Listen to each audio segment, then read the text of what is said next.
Important disclaimer and viewer notice. This is an international broadcast intended for a mature audience, 18+. It is designed for global horse racing enthusiasts, particularly those in jurisdictions outside of India. This content may be of special interest to attendees at the live event. Important notice for viewers in India. Please be advised that this content is not intended for your jurisdiction and may conflict with local laws. Please read the following carefully before proceeding. 1. Purpose of this channel: an academic exercise in risk analysis. This live stream is a purely educational and informational broadcast. Our focus is on the academic exploration of handicapping methodologies, statistical data analysis, and the principles of risk assessment. Crucially, our analytical framework does not assess the probability of winning.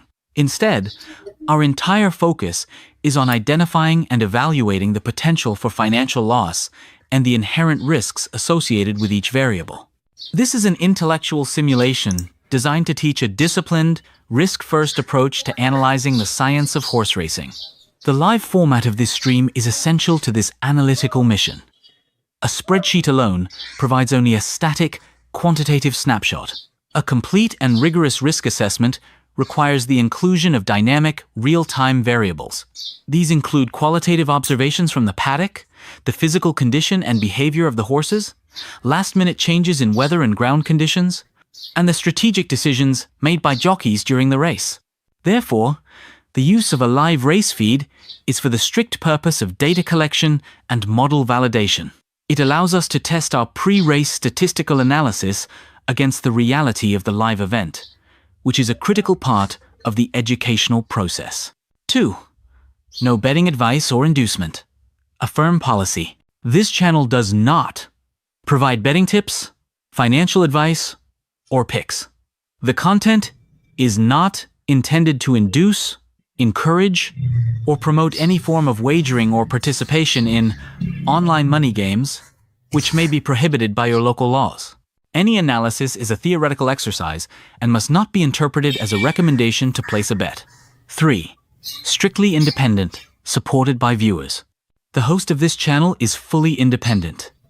We have no affiliation, partnership, or financial relationship with any bookmaker, wagering platform, or any other entity in the gaming industry. Our analysis and content are not sponsored or influenced by any outside entity. This channel is made possible through the voluntary support of our viewers via YouTube's official features, Super Chat, etc. All contributions support our educational mission, and our content will always remain free and accessible. 4. Community Code of Conduct. Fostering analytical discussion. We encourage an intelligent discussion focused on the science of racing. Encouraged. Sharing your thoughts and analysis on the race or any horse, focusing on data, strategy, or observed risks. Prohibited. Discussing personal bets, encouraging others to bet, requesting tips, or sharing links to wagering sites. Violation of these rules will result in comment deletion and a potential ban. 5. Viewer responsibility, legal compliance. You, the viewer, are solely responsible for your own actions and for understanding and complying with all laws in your jurisdiction. This channel and its host assume absolutely no liability for any financial losses or legal consequences. By continuing to watch this stream, you acknowledge that you have read, understood, and agree to these terms. You confirm that your purpose for watching is to learn from our methods of live data analysis and the critical study of factors that influence race outcomes.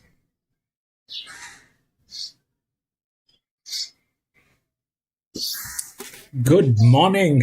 Today is 10th of September 2025, and we are going to be doing some racing analysis here today at Sandown Hillside. It's a midweek Wednesday, and we've got 8 races here. The ground rating is good.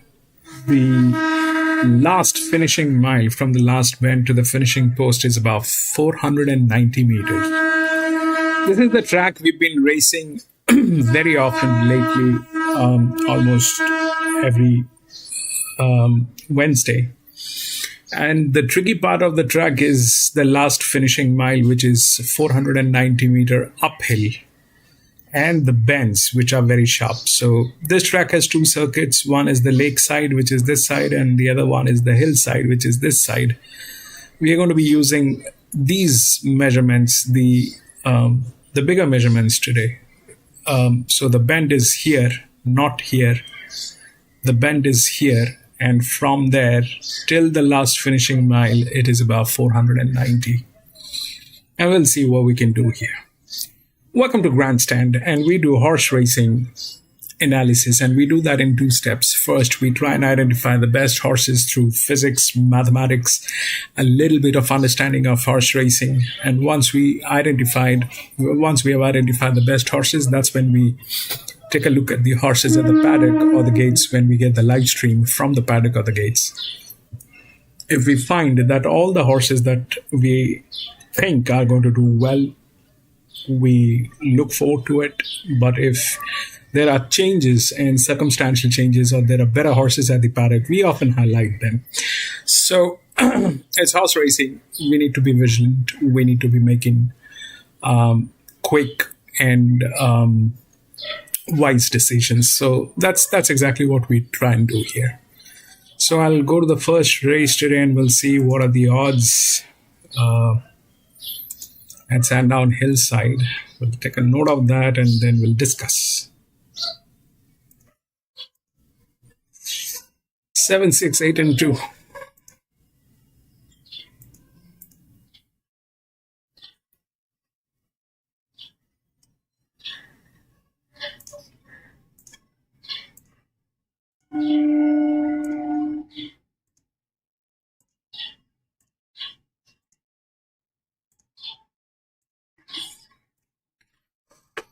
Okay, so that's that. We'll discuss this in a while. Meanwhile, we'll take a look if we've got the feed and what's going on.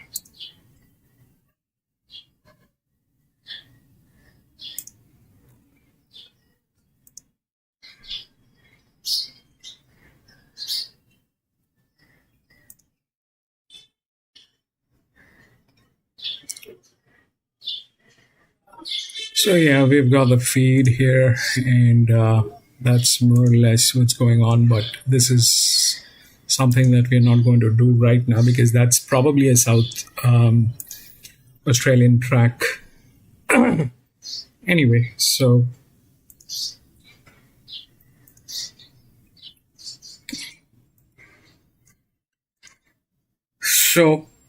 Seven is the favorite. Seven has no races to begin with, and Seven is the hot favorite coming from gate number 14. I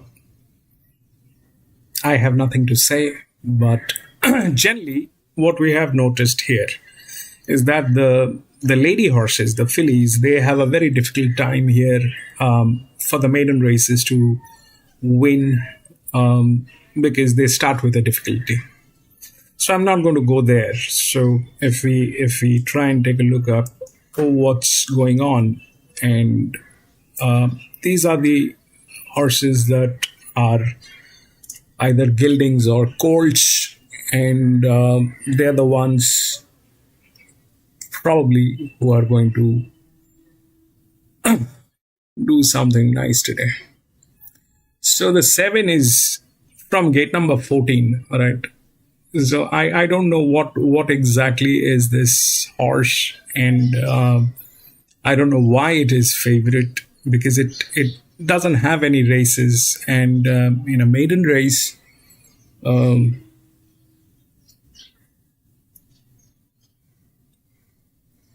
that's a tricky proposition. It's from gate number 14. Does it have advantage? Yes, but not the highest.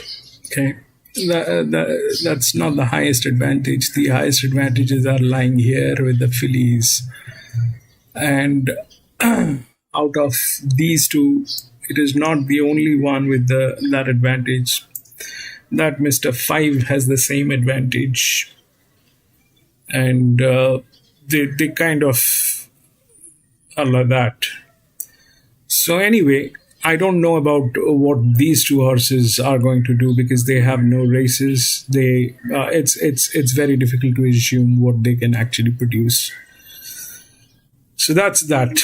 The other things are these horses. Okay. Now the 3 is also another one, which is the second linear, which is here, but it is from gate number 17. Doesn't have a physics as a linear to work out at this level, so that's also something not great. So coming to these horses, which actually has some numbers and some stuff going on. So this is a downfall on 4 for some reason. And then we are with 6 to 8, out of which 8 is the linear. Okay. 8 is the linear. And then we have 2 and 6. 6 is again from gate number 11. This happened a few weeks ago. And one of the top horses was here, exactly where it is today. And this is the top. All right. This is the top. 6 is the top. And 6 is the second favorite, I think. 6 is the second favorite. But that's again a difficult proposition. It is gate number 11. So we boil down to these two horses, out of which 8 is the favorite. 8 is the linear, and 2 is with advantage. However, 2 is a little better, but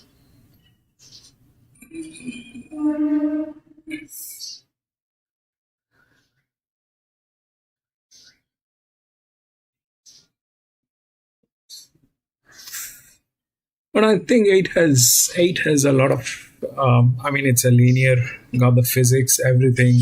The rest of the things are possibilities. We'll see how it works. 6 is the best. It should get in. It has advantage. One of the best horses, one of the top horses with a very strong advantage that is in place. So that's possible. But the primary question is what is going to happen with the, this favorite, the maiden horse, which has never been into racing. And today is the first time it is doing a debut. And on its debut from gate number 14, it is the favorite. We are going to watch that and take a note. But out here, I like the 8. Let's see how that works.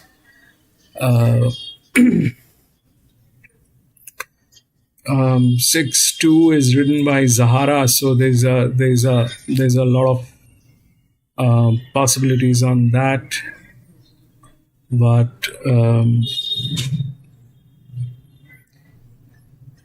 so everything is good on 8, provided it runs. It's a colt, and it looks like this jockey has been on this horse and did something all right. So that's okay.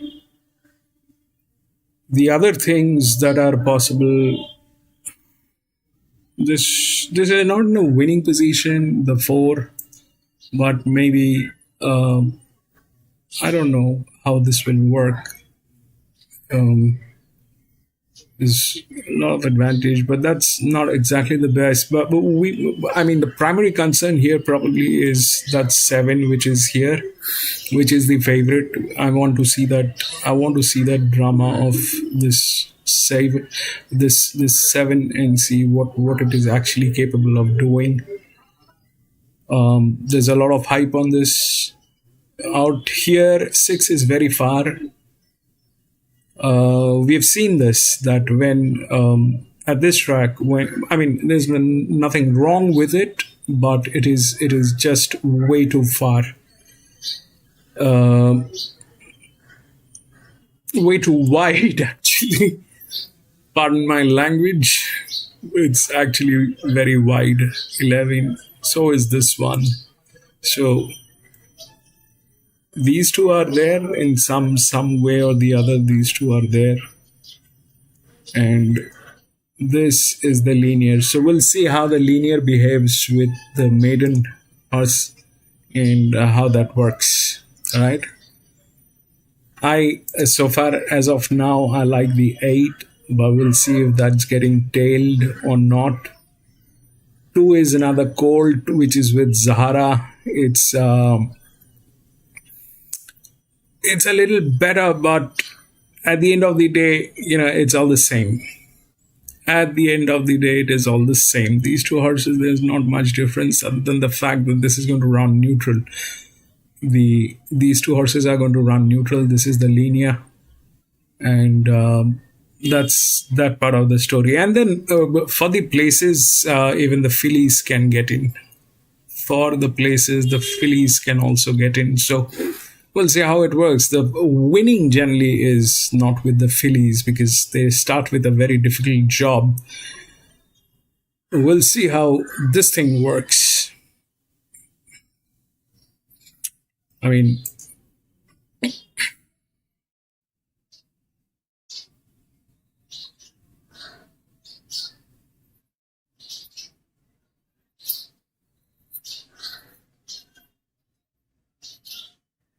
that's how it is.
I like it a hot chips all races. Yeah, hot chips. She loves hot chips right now. You're a bit hangry. Yeah. He's a bit hangry, Jules. Yeah, he is. It's good. We're on the summer thread. You know all about that, Jules. Yeah, chocolate this morning for breakfast. Yeah, whole strawberry. Extraordinary. Yeah, you just smash a whole block and still look as good as you do. Yeah, I don't know about that. What about the ones that what? Yeah, there's a few horses here. Now, last week we spoke about this a little bit, boys, and we spoke about Empire of War, and then the points we're trading for came to the party and put up $11 and kept it there. Well, that price now $4.80 for the Derby. It's only been a week, we haven't seen it since. So, today, race 1, a few horses dancing. Probably not good enough, it's not going to be there, but it's got a big number. It was unlucky when it ran third on debut. The 3 horses here, they're the interesting ones that are still going to be in Caulfield Guineas calculations. I'm not sold on the ones at the top of the market in the Caulfield Guineas, so just look at these horses. Regal Award's been going really well. Sea Trader, well, Smoke, Fire and all that, the money's still there for this horse. This is a big spruik on this horse on debut. So that's a positive. And Wetumpka, who's sort of been running around in pretty good races as well. Those numbers are the ratings I've got. So good, solid numbers there. The fact that Sea Trader's really well supported. Still right now, it's 15 minutes to go in this race, is a positive. $34 for the Guineas, that might tighten up, and then $51 for Regal Award. Right, as I said, I'm not sold on these horses at the top end of the market for the Guineas. I'll look at these 3, see what happens today. Oh, that is absolutely outstanding analysis from our man, the chocolate block. He loves a chocolate. Well, we know what we've got to buy from now and don't we? It won't be a bottle of red, it'll be a block of chocolate. All right, $2.85, the Sea Trader. It's been a good go, as Jules said, hasn't it? $4.60 went up. Obviously, a couple of coming up too, but that's a Still a good go. $3 for Regal Award, your best bet, or one of your better bets on the program. Rock Solid, 5 for Tough Cup. Crusader Voyage, 12. The Polish Playgirl, 18. The interesting runner, debutante here for Seamus Mills, Amadei, is $19. Dance at 23, and Mars Landing is a $23 chance. Should we get into the mounting yard? Let's do it. Let's do it. This mountain yard is brought to you by the new Racing.com app. Now with National Ball, Racing Ball for every state, every day. Download wherever you get your apps. 1,300 metres for the 3-year-olds. We're in maiden grade. Horse number 2 is Crusader Voyage, returning first up. His first run in Victoria, actually, too. He's been swung down to Chris Waller's Flemington yard this time in. Mark Zara in the saddle. That's a good plus. He was in one of those super maidens. Yeah, it's always a good plus when you've got Zara on side. And, his debut ran third at Canterbury in a super maiden, not beaten far. It was a heavy track. Had a second run in the prep. Just adjusted run, I felt. And the track away before he back. Thought the jump out was okay, but not that. He's neat and engaged, this horse. His coat's in beautiful order. He's actually quite a nice style of horse, so one that I'd be looking forward to seeing over a little bit further. To the Galars sound up and about out there, don't they, Hutch? Horse number 3 is Dancing from the Davenant team. Declan Bates in the saddle. Third on debut at Warrnambool over 1,100 metres without a whole lot of luck. We've gone back in time and gone to 7 thirds. To be honest, it was very late. The last one, Dancing was a really good debutante. Last start at the Bull, ran third. Didn't have any luck in that race. Held up in a lot of traffic. The time was good. Tricky draw here and interesting run for sure. Light frame sort of horse, this fellow, and just slightly on his toes too. He's having a little bit of a bounce without wanting to overdo it. He's at peak fitness already. We haven't seen different gravy since he contested the Anzac Day Stakes back in April. Bit after goes here to jump out back. The 3 runs we've had today have only been fair. Does come back gelded this time round. Pardon me, with Winkers also going on, I think it's a pretty nice parade from him. Looks like he has matured just a little bit too. 5 is Mars Landing, who's ironically in Graham Begg's yard. Geordie Child's in the saddle. This guy's on debut this afternoon. Yeah, I thought the recent sort of jump out was okay. Going okay a little bit late. I'm happy to have a look. Looks like a horse will get over a bit of ground potentially. It's got a lovely head, this horse. Really quite an attractive individual. Good parade. Regal Award, one of your better bets on the program. Hutchie, sell this guy to us. Well, he started favourite on 2 starts. His closing sectionals at Geelong were excellent. Put away, brought back. Let's just say it didn't work out for him at the Valley, but it was a very good run against the pattern on the day. And if he's a little more tractable today with the racing experience, he'll be shit on board, I think. He's a very scopy type of horse, actually. He's very tall, quite an elegant moving fellow too, light on his feet. He's at peak fitness already. Sea Trader, the one that Jules wants us to keep saying in talk of Kinnings markets, that's a fair indication that this horse might have a little bit of those wrong. Yeah. The money's been on, and now he's getting back out again, so Regal Award's now favourite. But look, this horse has obviously shown a good amount of ability in his work. His trials jump out's been great, so it's spoken volumes. He's one to respect, but he doesn't have the race experience. Very sensible fellow. He's handling himself particularly well at his first day out. He couldn't have really got a better parade. I do feel like his coat's got a bit of brightening up to do, but I wouldn't have thought that'd be slowing him down much. Well, Tumpka's had 2 starts, beaten favourite on both occasions, but in saying that, has run second to both too, so they've been good runs for that winning. He was beat behind Humble Trader last start. I was a little disappointed in Humble Trader. Sort of went up the grade. Very disappointed. See them too many excuses, but look, each on their own, and Tumpka's certainly not going to go for a win. Looks fantastic, this horse. His coat's shifted that little bit more in between runs. It's a very, very good parade. Interesting runner here for Mick Price and Michael Kent Jr. and Seamus Mills. Amadei with Ethan Brown in the saddle. Been pretty good and consistent at the Cranbourne jump out. I was surprised that she wasn't shorter, to be honest. I thought she worked pretty well. Like, they hadn't really put the pedal out on there, but she moved well. She closed off a jump out stylishly, and getting a big price. I put it this way, with the Sea Trader and her, I wouldn't have thought for newcomers that there should be that big a gap between the two. She looks lovely, this girl. She's handling herself very, very well too. Seems to have quite a sweet nature, nice mover. Only things that I like about her. Jenny Moo Moo has raced exclusively at black type level in her 3 career starts. She has, and look, she showed something in those first couple of runs last prep. I want to watch her again. She wasn't testing the jump out. Might be. I'm not saying she can't win, but I just was looking elsewhere. She's very forward in condition, this girl. I think that the team have got a bit of a sense of the way that she's been turned out. She does look a touch busy too, so So she's come to hand pretty quickly. Polish Playgirl's having her 4th career start. She's first up here this afternoon. That she is. So she's pretty well exposed, but she's shown a good level of ability, in particular that run at Flemington went prestige LA. But she might get better over a bit further too. Yeah, she definitely will get better over further, but I like her. I think it's an excellent parade. She's one that I'm going to be following going forward. Perfect night for Lindsay Park, 4th on debut at Bendigo over 1,100 metres. That was a high-rating race too. This is another horse that might be going out over the odds. I thought the debut was pretty good. Lovely and relaxed, this filly. I thought that it was a nice parade from her. Good smooth action on her as well. Tarlene Hepple aboard Irreverent for Peter Moody and Catherine Coleman. Just a run. I thought of Geelong on debut behind Rhodesia, so wasn't a strong late item. I'll be watching. I thought she looked outstanding in the yard here. It was a really, really good parade. Her coat's all but there. Very strong type of filly. Hutch, that is the mounting yard for race number 1 here on Hillside on this Wednesday afternoon. Tick up to 6 minutes until the scheduled start time, and the support continues to come for one of your better bets on the program. This has been a pretty good go late.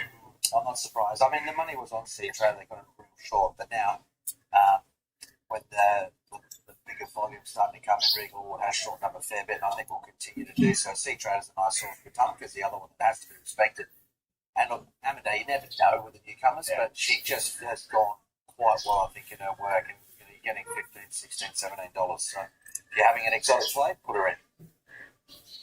I'm with Watunka here as my pick of the yard to start the day at Sandown. I thought this horse looked fantastic. I had him on top last start too. He's maintained his condition particularly well. I think if anything, his coat's probably just brightened up a touch as well. So very good, solid parade from him.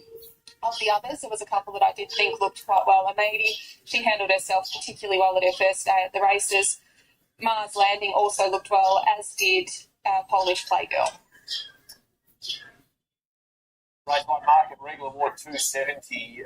So the big boys are chiming in and saying, yes, please. 350 now for Seatrade, the unknown quantity, who still has been well back since markets went up. Watunka is a $4.40 chance, also been really popular with punters. Crusader Voyage is 12. 15 Rock Solid Amadei, a little tick up from around $18 or so. That's encouraging for this debutante. Polish Playgirl's a $21 chance. 23 respectively for Danzin and Mars Landing.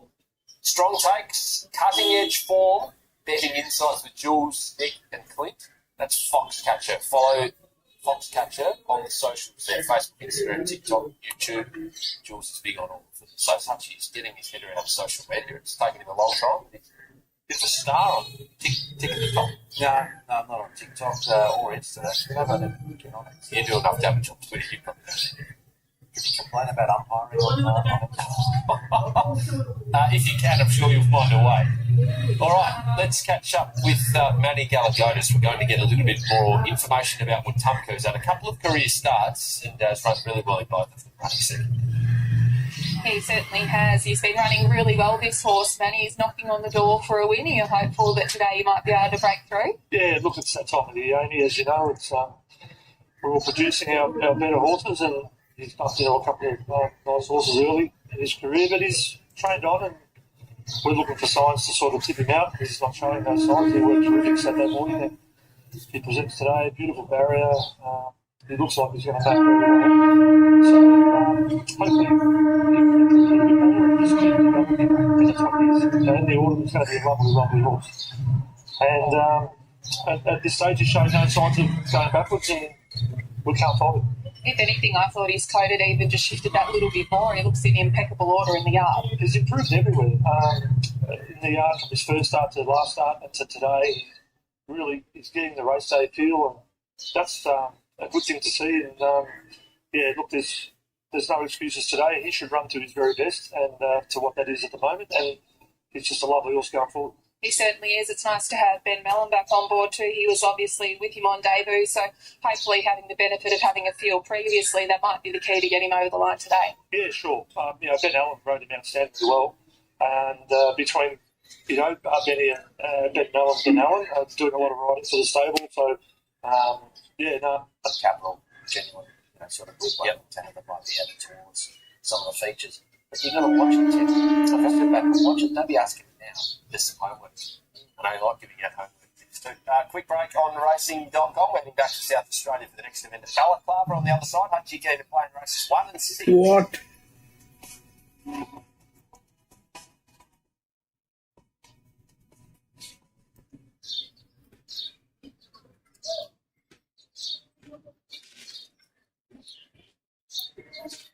What nonsense.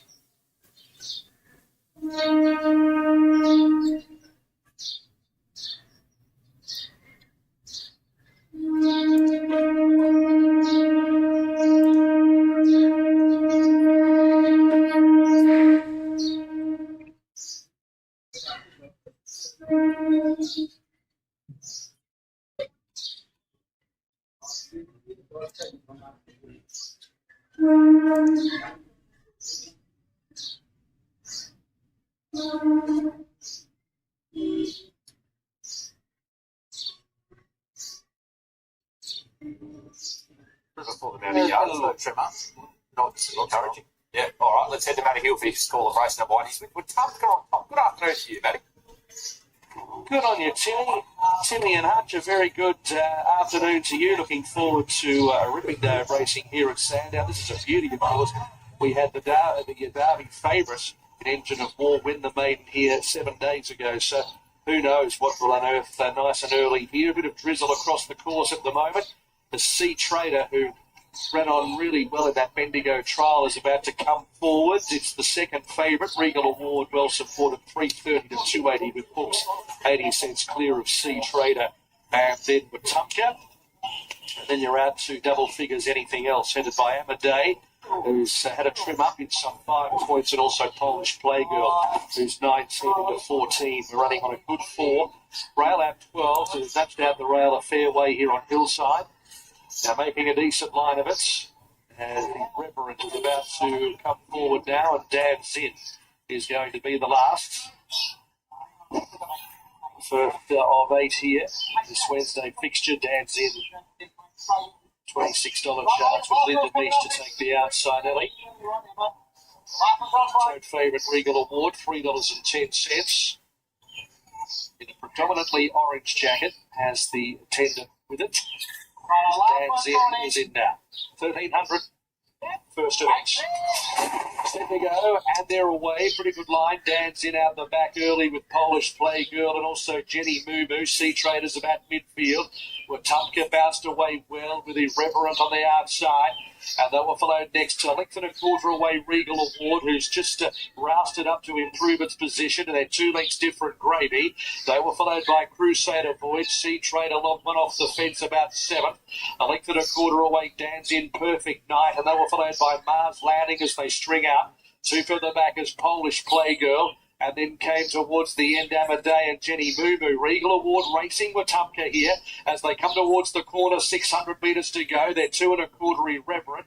A gap different Gravy, Crusader Voyage, and then came Sea Trader, who's dug up to improve. Still a good 8 or 9 off the lead from Perfect Night, and they were followed by Dan's In. So it's Regal Award, 400 metres to go, serving it up and getting past Wetumpka. So at the 300 metres, the leader is Regal Award. Nurse to the front, now showed the Persuader. 2 or 3 lengths in front of Wetumpka, Irreverent, Crusader Voyage, and back behind those horses, different Gravy, but Regal Award striding right out, 100 metres to go, is a good 2 or 3 lengths in front, and Regal Award's too smart for them. 6. Crusader Voyage from Irreverent, who's run a race, then Wetumpka, different Gravy, Perfect Night.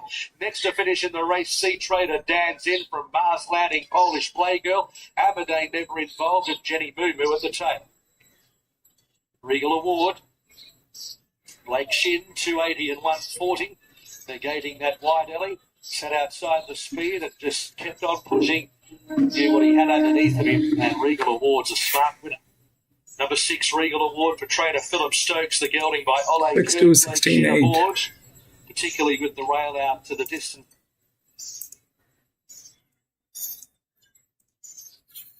So the 7 was nowhere. 6-2. 16.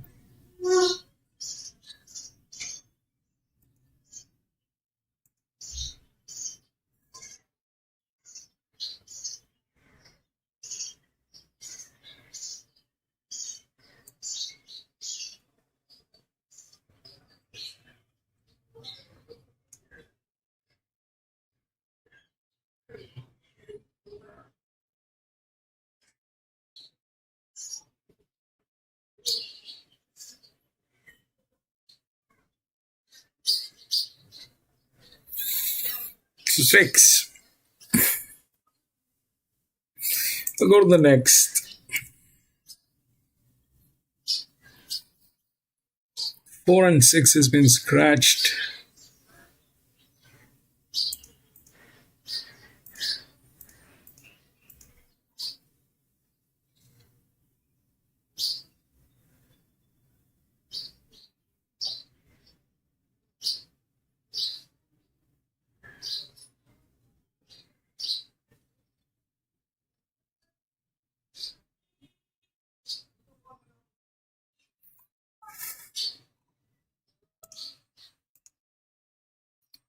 Five to 8 1.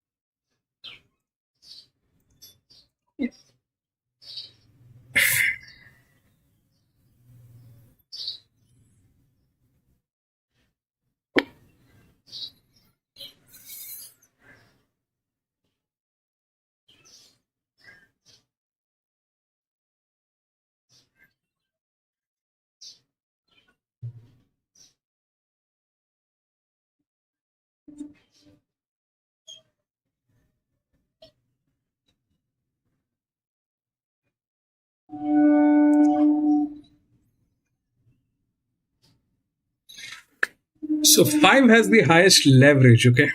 That's the first thing. Through the leverage, it's 5 8 to 1. That's that.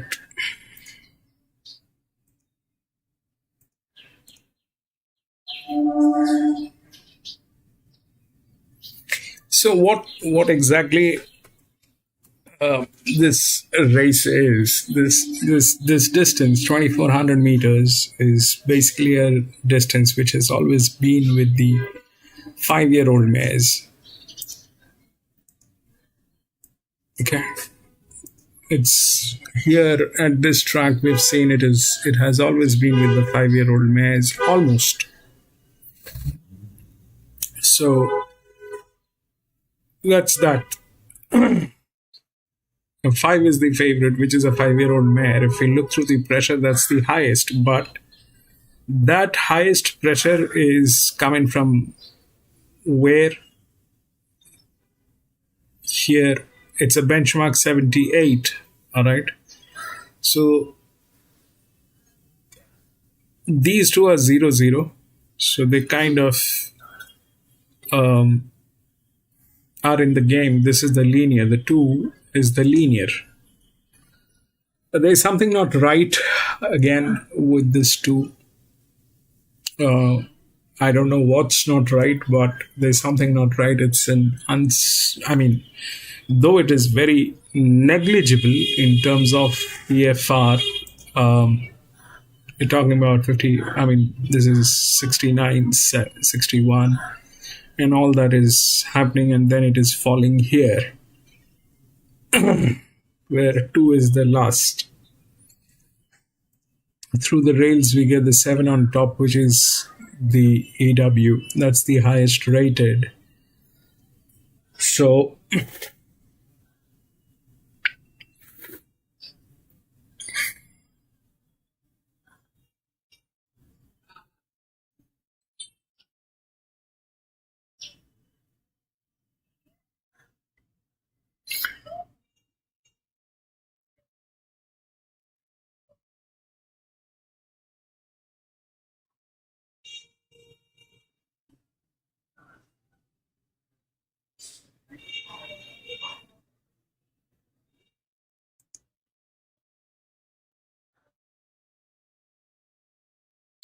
I don't have doubt on 5 is the highest leverage.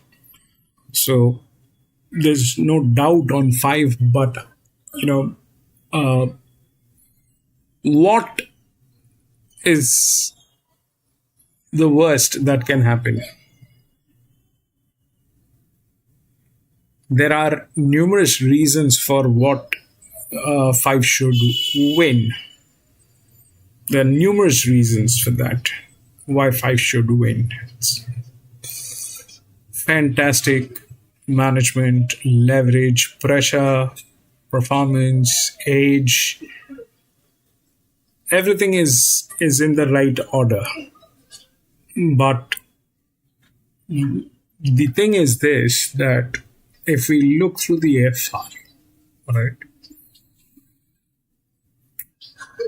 the best horse here, it was 42 by 41, and the 6 nailed it from gate number 11. So that's that. So the numbers here are right. If that's right, then this cannot be wrong. That has the highest advantage. So the 7 is there in the game in some form. If the 7 is there in the game, 7 probably is in between somewhere. The 2 is the other one, which is the linear.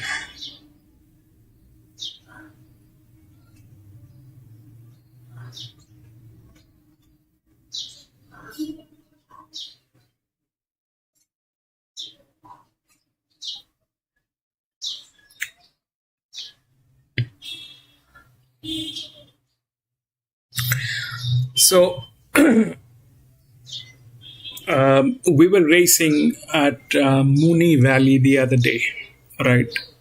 And I think we have to do another set of numbers that basically is going to reflect the most applicable pressure for that particular track. So what happened at Mooney Valley? All the high pressure horses were losing. Why? Because it had a short straight. Here the straight is 490. Here the straight is 490. So definitely the pressure will interact, and it does. So how it interacts and which is the most applicable pressure for this particular track, if we have to figure that thing out, we have to figure out a lot of other stuff as well, which we will do. But at this point of time, so the 6 was good with an advantage. It came in, which was a neutral. All right. Here it is a neutral, but there is a pressure, 29. And I am not talking about the 2 because the 2 is there anyways. How, in which order, will figure that thing out. But at this point of time, the question is it 8 or 5? Is it 8 or 5?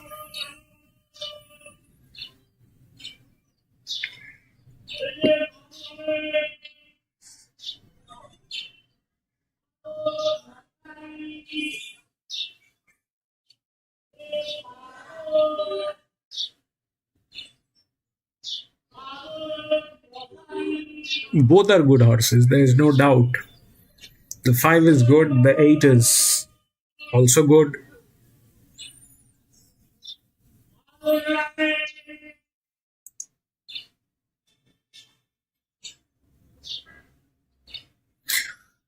So this is let's just see how things are now. This is what we have seen at this distance. At this distance, the lower the DICR, it is better. The lower the DICR, it is better. That is what we have seen. I'm going to pull out the other Sandown that we did 2 weeks ago. This is another 200 meters. All right. So here it went to 3, 3, 8, 4, and then 7 came in. It was 3. But here the DICR was 1. That is 2400 meter, benchmark 66. It was a 66, but we are dealing a 78 today. Now, if we go through the 66, then 3 wins. Right. If we go through the 66, then 3 wins.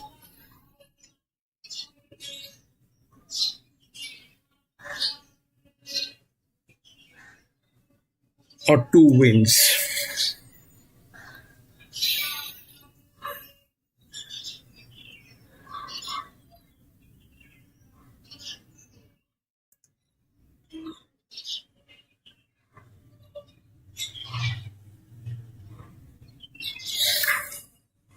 So here is the thing. There was a time I used to do that, and anyway, let's not talk about it. So that's 16, okay, and 5 is from 2 weeks ago, Sandown Lakeside, 16. It has 2 weeks, 16 weeks, and there is a jockey. 8, on the other hand, is 3 weeks, doesn't have a jockey. Okay, that's that. So the thing is, this thing needs a jockey to handle plus a vacation. It has both. It has both. I think. I'm constantly trying to look for a reason why 5 is not going to win, but it doesn't look like there's a. I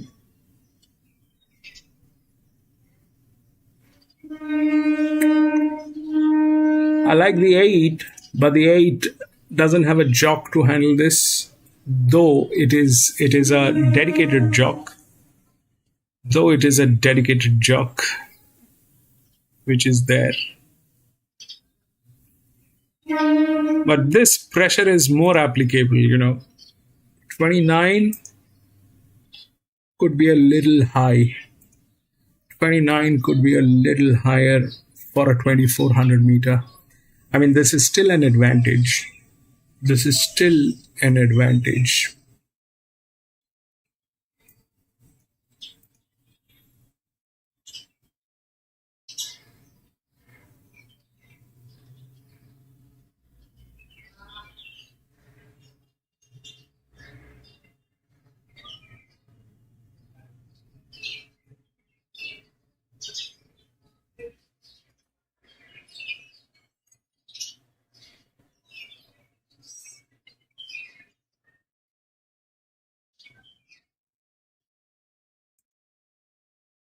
Six, 26, 29. It's going to be difficult. That is 56.5 delivering 29, 3.5. This is okay. This is a 54. With the leverage, it became 74. Okay. It's a 54 that with the leverage, it became 74. This is a little higher. With the leverage, it is 73. So the leverage is less on this. The leverage is less on this, which brings in a lower pressure. And it makes it a drift. And it is placed at the right position. If it was placed somewhere here, that would have been a problem. But this is placed at the right position. The 8 is good. The 8 is good, but it doesn't have a jockey. But the jockey, it doesn't have the best jock, but the jock is actually a dedicated jock. So that's that. That is a good pressure. This one is the other one. Then 2 with the pressure here.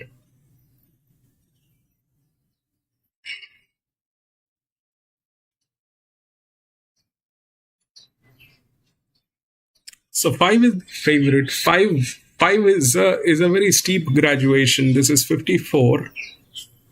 With the leverage, it becomes 74. This is a 56 anyway, which is here. Okay. And this is gate number 9. This is gate number 1. So for what reason this is, I'm going to leave it. Plus it has advantage through the DICR because it is carrying lower weight.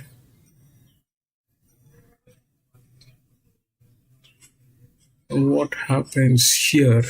Is it 2772?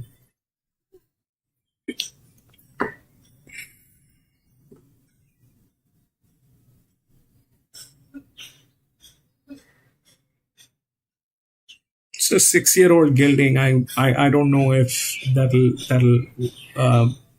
be up against a 4-year-old gelding. So here it is 7 is the best. 7 is the best. 69.74. 69 still. And the leverage is hardly anything. That's the lowest leverage. I mean, it is anyway the best. So why that thing is not there within the odds is one of the questions. And 5 is 29. I like 8. Maybe this is not going to be in between this time. 8 to 7. This is 8. Gate number 8. Plus it doesn't have this side of the rails. Pressure is, if that's that, then this is there. 8 to 7. Let's see how it works.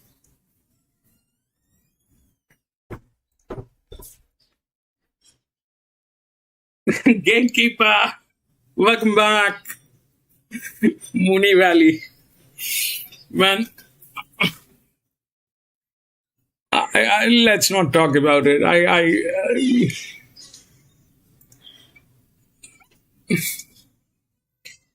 It was one of those days. It was one of those days. I mean, it was very evident after the first 2 races that the pressure will not work. It's a pointless place where I think some of the best horses were wasted that day. It simply doesn't make sense. We've got a few other races coming up next time. We'll see. I don't want to go back there, but it doesn't look like I have a lot of options. They have the Group 1 races coming up. And we will do those races. But the point is this, that, the track is tricky. That track is a riddle.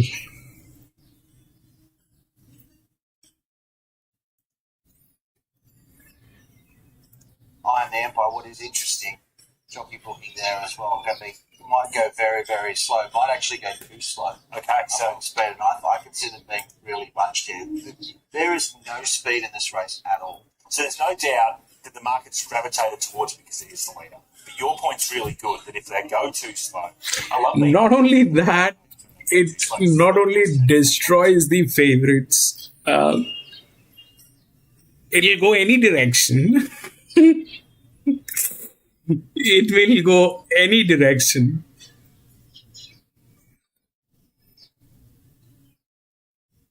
It's not only that it is a bad place, but it will go any direction.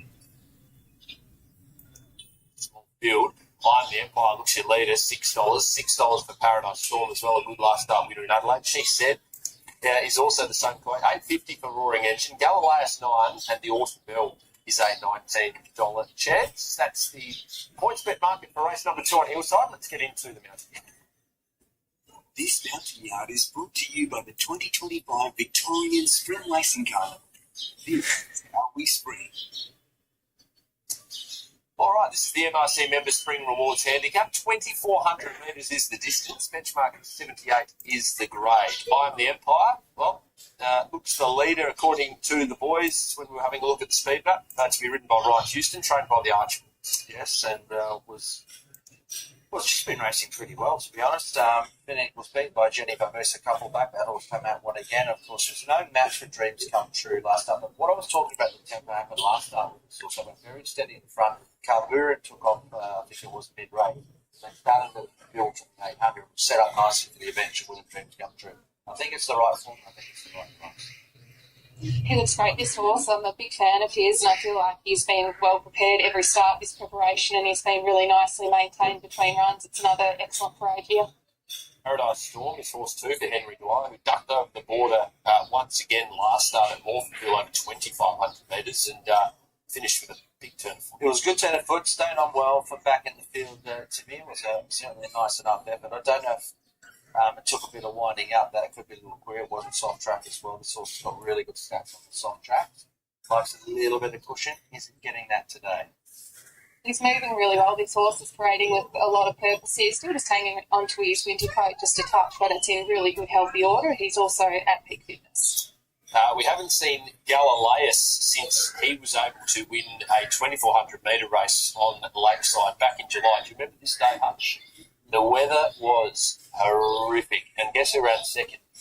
Our old mate Bluestone. It's actually worked out to be a really good form race. Golden Crusader come out and won. J.K. Ann, Privileged Son, Mr. Lincoln. So there's a stable winners out of it. But he's fresh up, so that was a little knock for Mike. He's a horse that usually gets better with racing. He's never won first up. He's very happy to be here, this horse. He usually is. And one other thing that's pretty typical for him is for him to have a good old sweat, and he's done that again today. I'm not concerned about it. It is very normal, like I've just touched on. He is holding on for residual fitness, but has got a bit of tightening up after this trip. Jamie Mellon continues her association with Dreams Come True. It was a very good win. Back to back. In fact, one on Lakeside, one on Hillside. Jamie was probably, it was a fortuitous sort of set up for her because those two horses took off at the 800. She just bided her time and captured a win. But I thought it was also the win of a horse better than the actual margin. So I think Dreams Come True's got a very good chance to win again. That was only her 10th career start. She looks fantastic. I think she's even come on from that most recent win. Fitness-wise, she looks the same as what she did at that point in time, but I feel like her coat might have even brightened up just that little bit more. Roaring Engine ran a big race first up. That was on Hillside too, and it was over a mile. He's been a little bit disappointing since then. I'm not a fan of this race. It's kind of horse that could win. He's hard to catch, isn't he? He's hard to catch. He's kind of like, it's like it all has to work out perfectly in terms of pace and tempo. I'll say this, if what I suspect in terms of race shape, in terms of the pace, if it's not there, I think he does need a genuine tempo. But all I'll say is he's capable, but very hard to catch. It's definitely the fittest that I've seen him look this preparation. He's always got a lovely attitude on race day, and his coat's probably brightened up a touch too. So he's definitely trended in the right direction. I agree, he's probably a little bit hard to catch, but it's the best I've seen in this prep. Few horses put 3 wins on the trot together. Even fewer make it 4-timer. She said do that. The market doesn't like it at the moment. She's a big drift up. But we talked about that scenario, a bit of a sprint home. What this horse does have, she's got a very good out of foot. In fact, she ran the 14th best final 200 of the meeting when she competed last start at Lakeside. She beat a horse called Saxon Beauty. Saxon Beauty came out, I think, on your Sunday stretch. Yes. One of those races. So what a day out. Holy map, we'll talk about that later. Saturday. But Saturday. it was Saturday, wasn't it? Yes, it was Saturday. But it was good performance. He had a day out. This horse does have a very good turn of foot. She looks really good. She looks very similar to how I saw her win here at Sandown recently. She's got a lovely attitude on race day. She's been up a very long time, this girl, so there's been no improvement to be made in regards to her fitness because she was already there. The Autumn Bell was the winner on Lakeside at 3 starts back. That was over 2,100 metres. Had a couple of runs since then. They went to SA, ran into a heavy track just to get that one. But it's interesting what happens on the back of those shoots, I reckon. I'm going to be back in Chippy from the washroom. By a couple of lengths. But, look, I'm not putting a tank through her, but she is the outside of the field. She's got a little bit to find back of that. She's been very well prepared. The team have done their job particularly well. They can't have turned her out looking much better than what she is today. She's got a sweet attitude. She's conserving her energy very nicely, so she should run up to the best of her potential. Going on 7 minutes until the scheduled start time of race number 2 here, Hutch. We can see your best bets with selections for this race up on the screen. Talk us through them. I think Dreams Come True's only got to find the form that she found last start. I mean, she took on a couple of rivals. Used that very patiently, Jamie Bellum, and he got the pieces late. Was too good. I thought it was value for better than what the margin was. There was a lot of merit to it. She's a progressive man, headed in the right direction. That was her first go as well, over a mile and a half. She saw it out with absolutely no issues whatsoever. But I am the Empire will probably be the outline Dreams Come True. There we go. Paradise Storm. What I thought was a dead tempo. I'm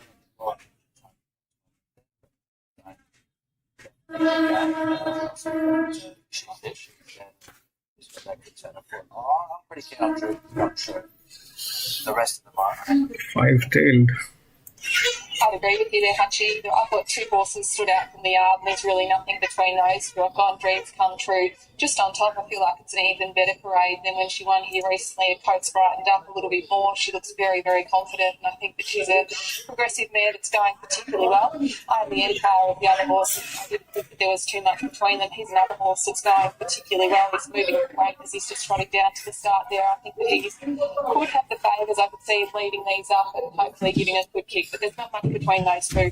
Let's have a look at the market. Dreams Come True, 260, 550. I am the Empire. Paradise Storm, $6 chance. $7.50 for Roaring Engine. She's then looking for 4 on the bounce from the inside draw, $7.50. Galileus, $9. And the Northern Belt is the outsider at $19. Just ticked out a point to 20 to 1.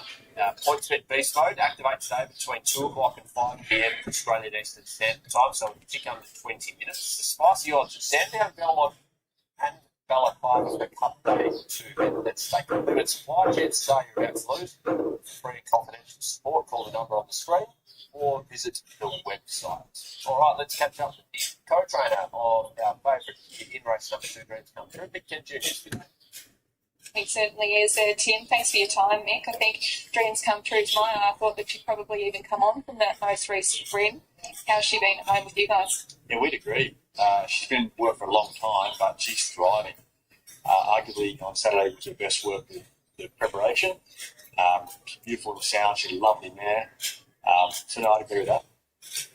Doesn't look like there's probably going to be too much pressure up in front. What is the plan of attack with her here today? Yeah, I agree. That was that conversation with Jamie. So 5-1-2. Want to have her out of her comfort zone. Right now it's changed. The 7 got in. 5-1-2-7. Land for second, third, fourth. I'll let her. If she falls out of the gates like she did last start, 5 is getting tailed. So we are going to be dictated to by potential lack of tempo. Quite similar last start, to be honest. So on a firmish track, if they did walk and she was out the back, I suppose there'd be some concern. It's never easy, is it? But at least she has got 2,400 metres to try and get into the market position. Coming for the races just with another runner later, Raikoki. How's he going?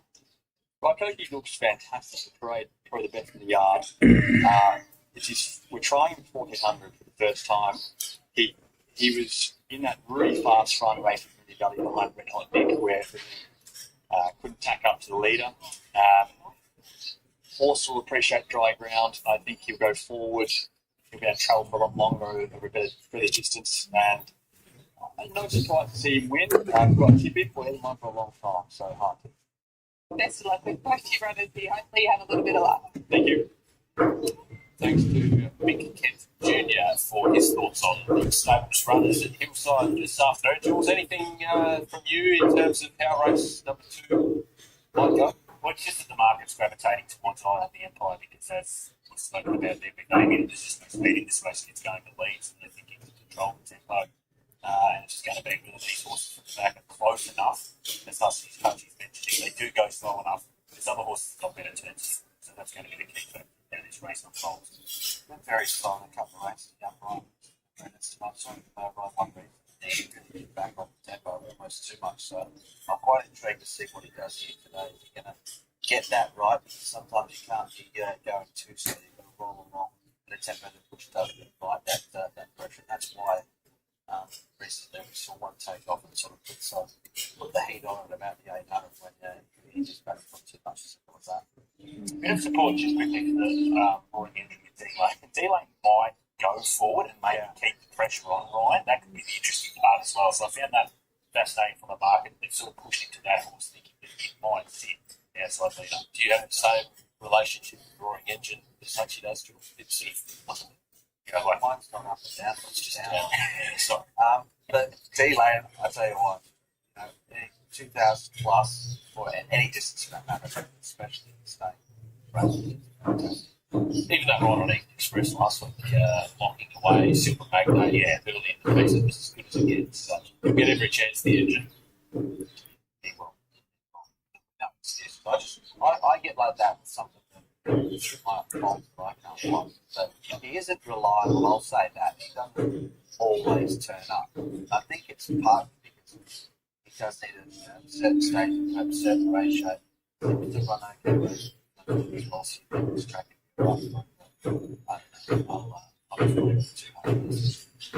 Under a minute until scheduled start time, race number 2. 2,400 metre benchmark 78. Here's Matty Hill for the call. Second race on the card here, Timmy, is the MRC Member Spring Rewards handicap, and there's plenty of great rating. The Melbourne Racing Club, of course, can provide with the 3 race courses of Sandown, along with Caulfield and Mornington, so there's plenty of action over the next few months, of course. And the favourite way is with Dreams Come True, who's just racing so very well at the moment as they get set well. This race starts at approximately the 300 down on the post in a lap of Hillside. Now, Roaring Engine going into the stall, so Dreams Come True will be the last one as Galloper goes into a middle alley. Galloper forwards with Declan Bates. Here's Dreams Come True with Jamie Mellon. 4 from 10, but particularly his last 2 strong victories here, one on Lakeside and one on Hillside. Dreams Come True, just a little bit obstinate here, and the attendance, 4 or 5 of them required to really show some strength. As they pack the scrub. The stage not quite there. Dreams Come True is 50% of the way there. The Empire drawn next door, waiting patiently. I think Dreams Come True is just about there. About 10% to go.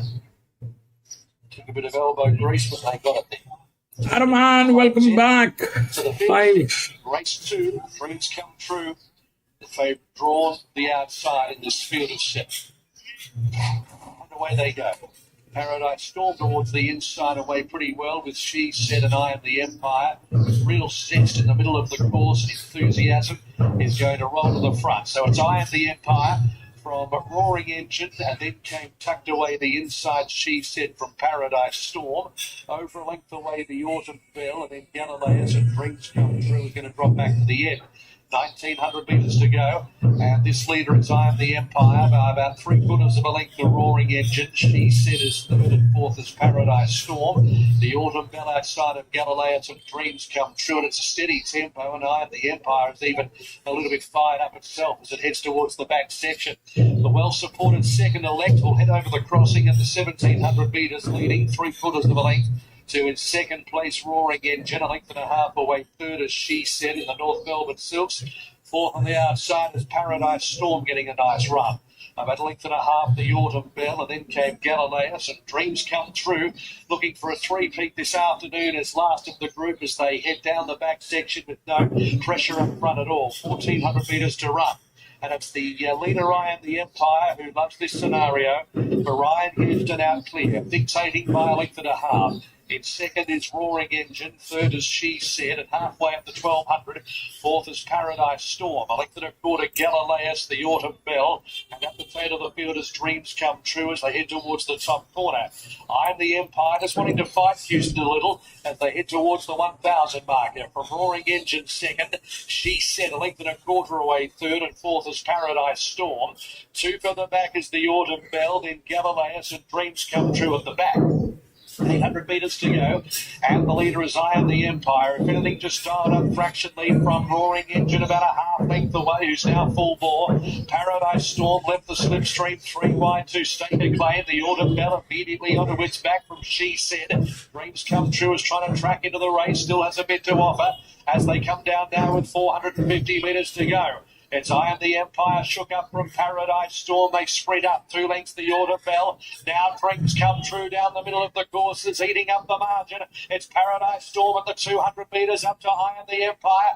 Dreams Come True the outside, a length away. Paradise Storm 100 metres to go. Dreams Come True not getting there. Paradise Storm extends at the 100. Paradise Storm a nice winner. Second to head by the Order Bell, finishing on Dreams Come True. Followed then by on the inside, I Am the Empire, She Said, Roaring Engine, last Galileans. Paradise Storm marks hour, a beautiful ride at $6.70 and $3.10. Has the horse positioned 1 out, 1 back, and has made a contest of it before the corner.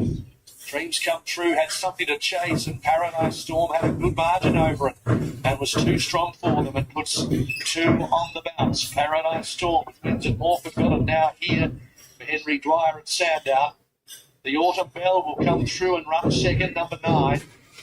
Ahead of Dreams Come True, number 5, and I Am the Empire, number 1. 2, 9, 5, and 1 will be the placings after the second. 2, 9, 5 and 1. Paradise.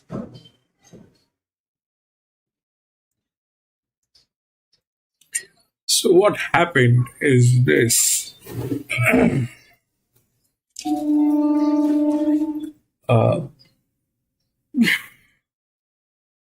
Yeah, 7 was raved anyway, but the 2 was the linear, okay? That went through.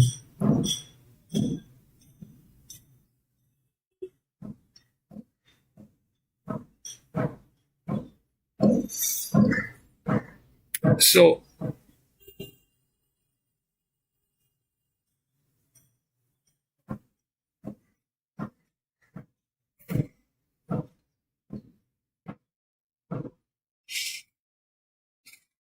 why 5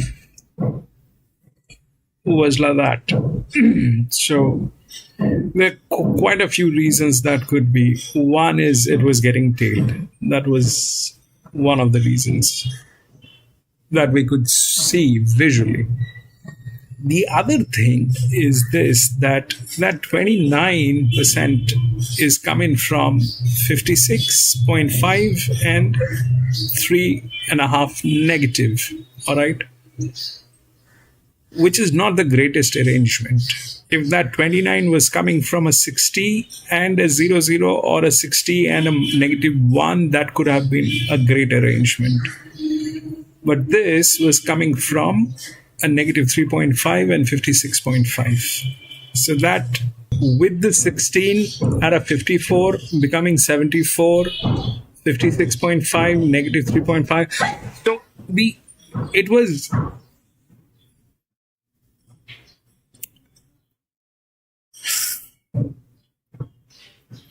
was not the worst arrangement. Definitely it was not the worst arrangement, but they were, definitely, beating a linear, which is 00, 60 and 26. This is, so what basically is, I'm trying to explain is, in layman's language, if this horse is carrying 56.5 kilograms and producing a pressure of 29%, this is, forget about this side, all right? Forget about the DICR. Just in simple layman's language, if this is 56.5 delivering a 29 and this is a 60 delivering a 26, that means this is in a better position. Why? Because this is a 60 and it is a 26. I hope I'm able to explain this. It's like a mountain, which is a height of 56.5, The difficulty is 29 for a mountain which is 56.5. The difficulty is 29. A mountain which is higher than that, which is 60, the difficulty is less. Okay. So definitely there is the advantage. Now, what happens when both of them have the same mountain and then that is like that? So in that case, the pressure will go through. In that case, the pressure will go through.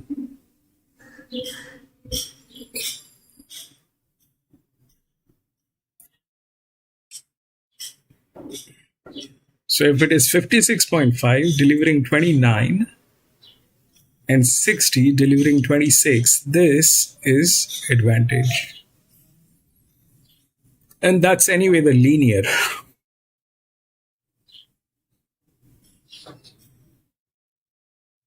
And then you can also do a little, I mean, I'm going to set these things up as well, but I'm running short of space. If it is a 29 on 54, then 15 on 56 is better. But it did not do anything. Probably today it was...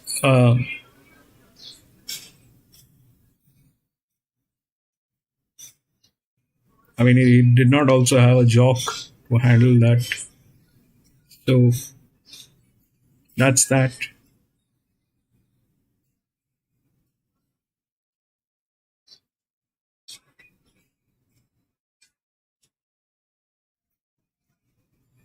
We'll go to the next. It's the 1000 meter.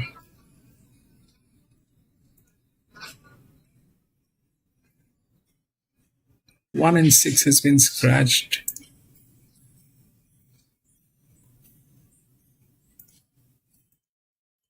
$4,872.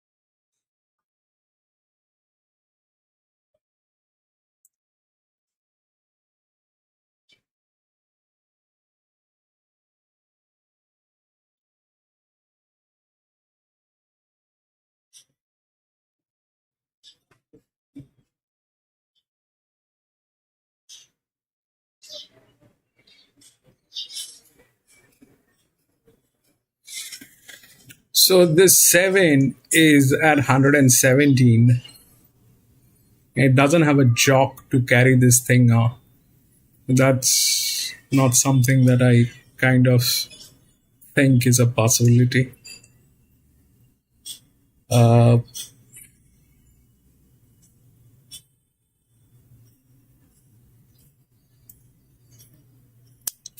Eight is the second linear, 36, 4 at 87, 4, 1 week.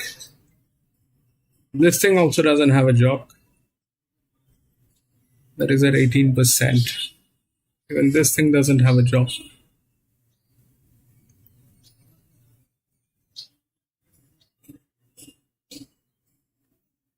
This is the highest leverage, 7, 113, 117 coming from 17. This is a 57.5, making it a 62 with that leverage, but it is actually a 26.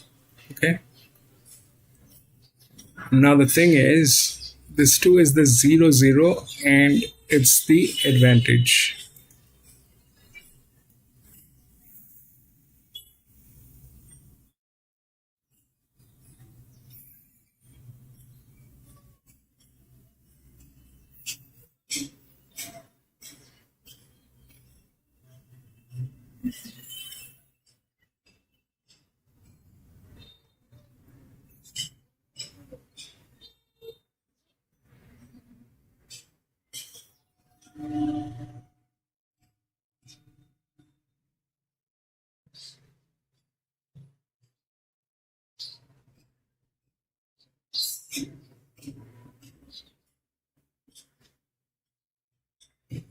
829. So that is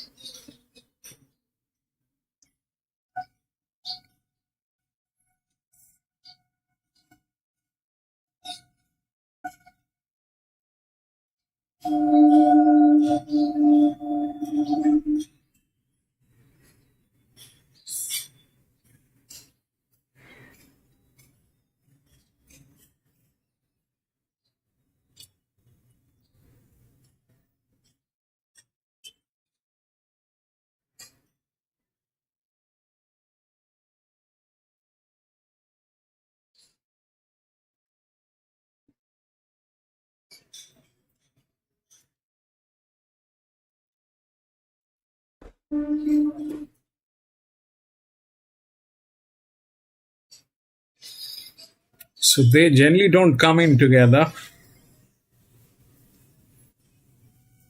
Generally, they don't come in together. The first linear and the second linear, they generally don't do it together. There is always something in between.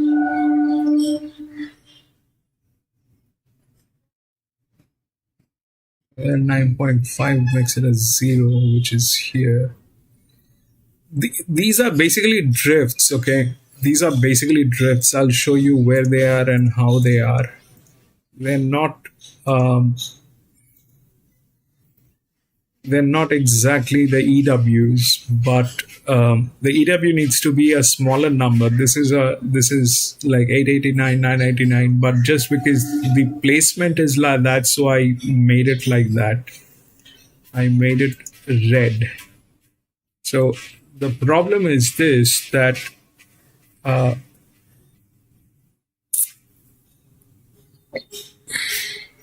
if we keep it as red, then it looks good. But if we give it the actual color of the drift, then the drift actually fails from there.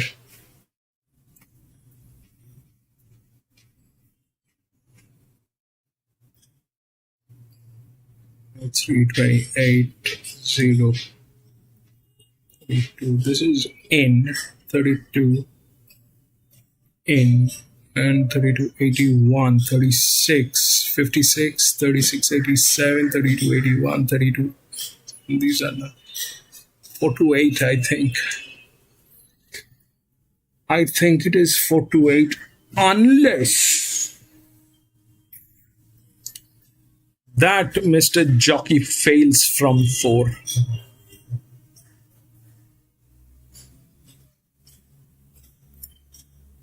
If that Mr. Jockey does anything funny, then the game is over.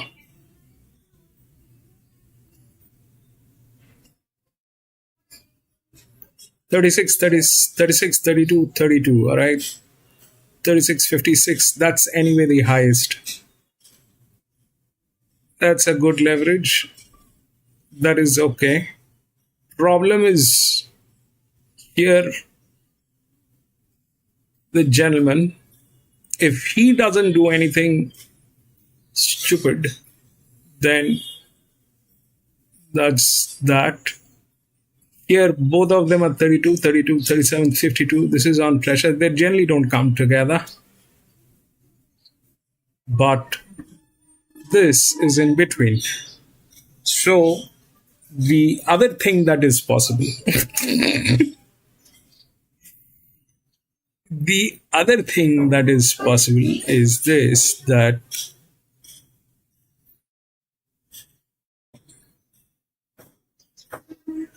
so the difference is about 6% here, and difference is about 1 kilograms. 6%, 1 kilogram. This is 2.5, this is 1.5. Anyway, this is better. Okay, this is better. We'll go with pressure. This. The only problem that can happen in this is if this guy goes numb for some reason. If the jock goes numb.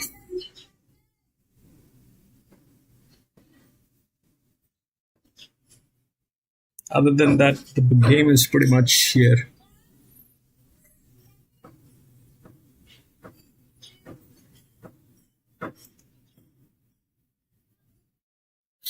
Now you see, here it is a 57.5 delivering 81%, and this is a 58 delivering 16%. And that's that. Okay. This is the largest inner, that 5. That's the largest inner. So, and it has a better jockey. So if he understands the advantage that he has, okay, if he understands the advantage that he has,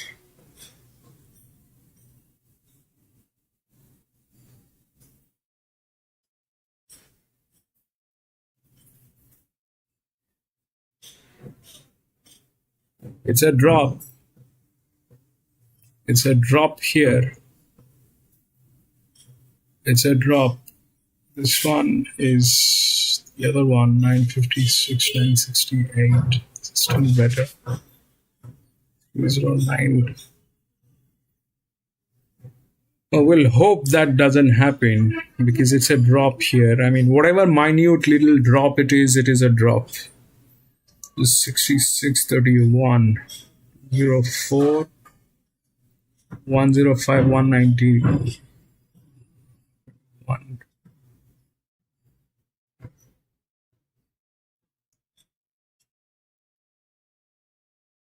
If this guy does anything funny, then the game is over. If this guy does anything funny, he cannot do any experiment. He cannot do any experiment. He cannot do any experiment. Everything is good. It's the linear. Why I'm saying that? Because it's a very strong linear, okay? It's a very strong linear, which means what? When it is like a linear like this, you know, that's a different story. But these are power horses. These are like, you know, these are like powerhouse. So you have to be, you know, you can't change lanes, like, you know, you cannot stick it up into another's rear and wish you could win. You can't do that.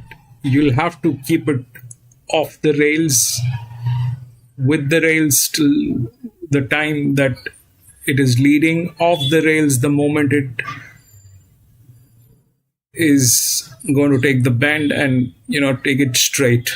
That's what the thing is. If you do anything funny, I would have been a lot more confident on this if there was a jockey which was good on this. If there was a jockey which was good on this. But that's more or less where it is. If it fails, we know why. 4 to 8, I think. Lewis, welcome back, Lewis.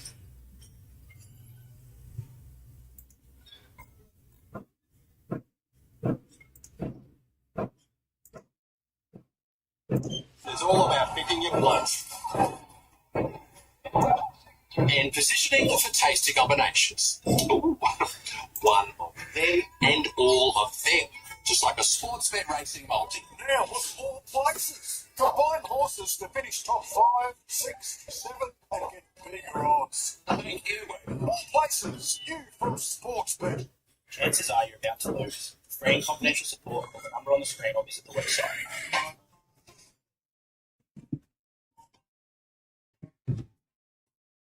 Moody and Catherine Coleman enjoying some sort of run at the moment. They have a good hand at Sandown on the Hillside track this afternoon.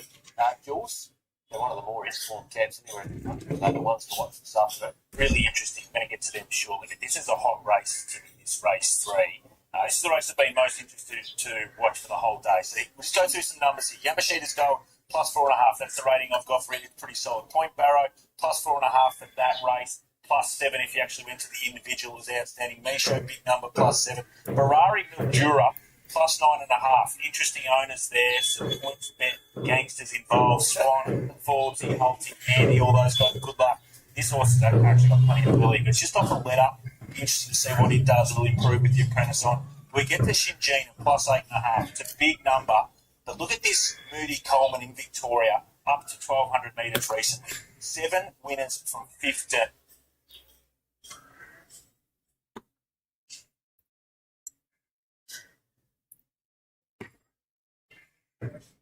What happened?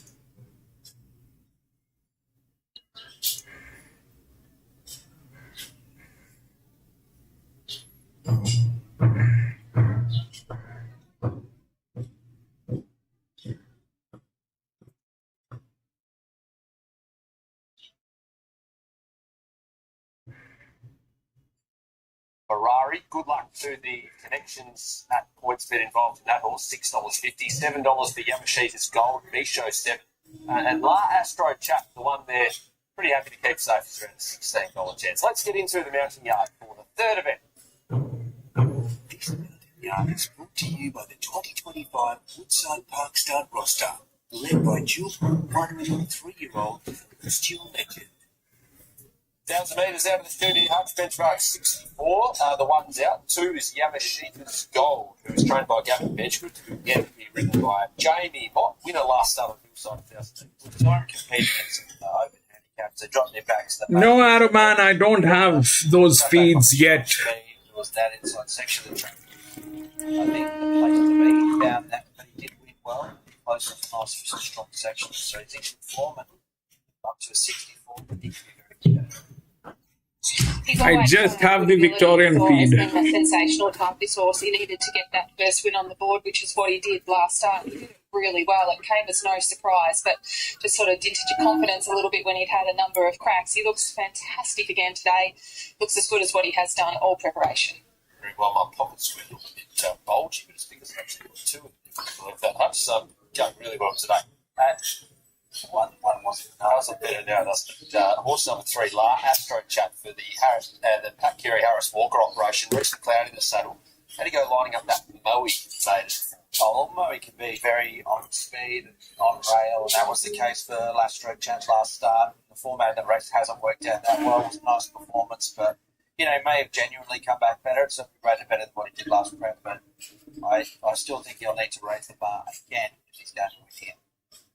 First time assessing this fellow, and he looks really good. Nice, strong type of horse. He's been prepared beautifully. Presentation is excellent here. Just got the 2 handles on him just to keep him nice and calm, but he's been on his best behaviour. He's been really good the whole time he's been in here. Next horse to have a look at in the mountain yard is Point Barrow, who's very impressive, winning a 3-year-old filly's maiden first up at Bendigo. Before that last preparation, she had the one run. It was in the Mercy Cooper, won by Palm Angel. She ran really good time at Bendigo as well. I mean, the pace was on. She sat back, rounded them up. Some solid closing sectionals. Both runs have been on soft track, but who knows, she might be even better on top of the ground today. So I can understand the support. She looks a really nice prospect.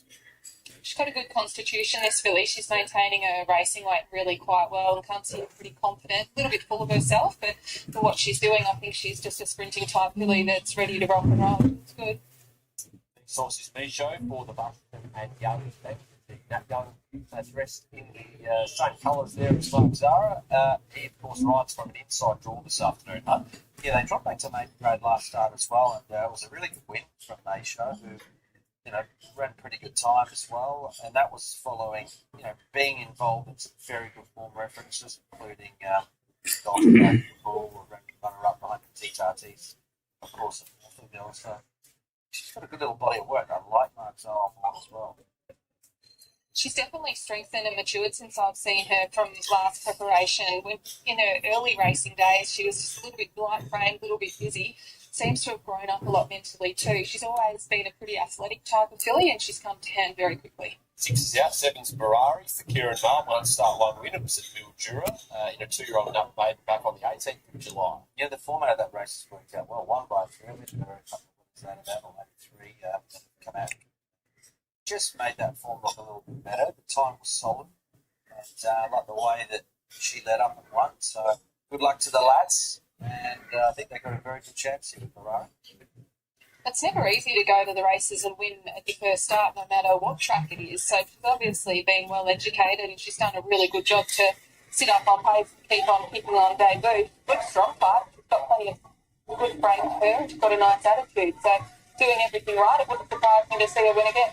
Gina for Peter Moody and Catherine Coleman, Ethan Brown from barrier number 1 this afternoon. Third up. Well, the debut was behind Tis Worthy. Nothing wrong with that. 4 feet less than a length. Then came out to sail and ran good time over 1100. So coming back 100 metres don't seem to be an issue. I think she's run good time. She's in the right sort of form, and like it. Brown, right stable. Deserved to be the one to beat here. She's got a bit of swagger about her, this girl. Lovely action. I think she saddles up an absolute treat here. I liked her when she debuted a couple of starts back. Good to see her get that win on the board at Sale and her confidence up. It's a really good parade by her. Interesting little race again for the 3-year-olds over 1,000 metres here. Hutchie, Shinjina goes on top. Yeah, I'm pretty keen. I thought that she'd be tough to beat. It's a handy race though. Like, you know, the format of this one will work out all right for the grade. There's a couple of runners going around here that are better than this class. Yamashita's Gold's racing well. I think Barari's got a bit of a future too, but it's a different setup. Won't be doing it on its own today. And I'm going to company, but it's like the future. But also figure it would not be a surprise. So I went 8-75. What a good race with progressive young horses in this. It's not very often you have a field of every single horse winning their most recent start, and that's what we've come across here. I'm going to go Yamashita's Gold on top. I'm a huge fan of this horse. I got on with last start, and that's one time that he got the job done, but he's such a good-looking individual. I think he's paraded excellent again today. Just a really good, solid parade. Shinjina's another one. She saddles up looking really well. Got a bit of X-factor about her, but as I touched on, every horse here has won their last start. It's no easy contest, and it's very open. And the market would reflect that. Looks the race in 2 according to the points bet figures. Shinjina 285, 320 for Point Barrow. They're the two. Battle our favourites. It's albeit Shinjina clearly on top at the moment. $6.50 for Ferrari, $7 for Yamashita's Gold. Misho is a $7 chance, and La Astro Chat is the outsider, but only an $18 per champ. Beast mode, rather, on the points bet app. It's live now, ladies and gentlemen. Spicy odds, Sandown, Belmont, and Balaclava. Jump on and have a look. The chances are you're about to lose free and confidential support. Call the 1-800 number or visit the website on the bottom of the screen there. Let's catch up with Pat Carey, who is trackside, to discuss the chances of La Astro Chat. Thanks for your time, Pat. It was great to see Astro Chat come back and get his first win on the board at his first start for the preparation at Bowie. Yeah, it was actually a great day because a lot of family were involved, and you know, it was great to see Cheryl's father, Johnny Mars Colours, go around and win. So that was all has to be sentiment. It absolutely does. Talk us through the progression that this horse made. He had a couple of educational runs last time in. He must have come back a little bit better. That's what they call educational runs are sort of named after when you race them as a colt and they come back as a gelding. So he was, you know, a well-deserved recipient of the gelding. We love the gelding operation. It's probably the most significant gear change that you could see on race day, Pat. Yeah, look, he's young. And you know what? He's really straightforward. He's just a bit erratic, and that's early on in his races. But he's got good speed, and you know, I mean, they're racing. He might just get shielded. If you believe getting shielded from the wind is a little bit of a help. Sort of blowing across the field here, I think it might help him a little bit. But as you pointed out, there's every horse race last start winner, and you know, it's really shows you that. You know, there's a place for Class 1 racing in town because that's the next step after a maiden, isn't it? It certainly is. Is he a horse, from what you've seen at him at home, that he could progress on to better races this time round? Look, he's a fast horse, and you know, there's a number of horses in this race with a bit of speed, and you just think that either the horse, you know, that are nestled up behind the speed might get a nice sweet run into the race, but you know, Reese is a good judge of that type of speed, and I'm sure he'll place him to advantage. Good luck, Pat. I hope you can get another win in these beautiful sentimental colours. Thanks, everyone. Plenty of races here. Regarding the chance of La Astro Chat, going to be written by Reith McLeod. Further here, gentlemen, as we tick inside a minute to start off on the points bet boys and Ferrari. George, you didn't get the call up? No, they're just they got a really nice horse. as soon as the one up Duro said, hey,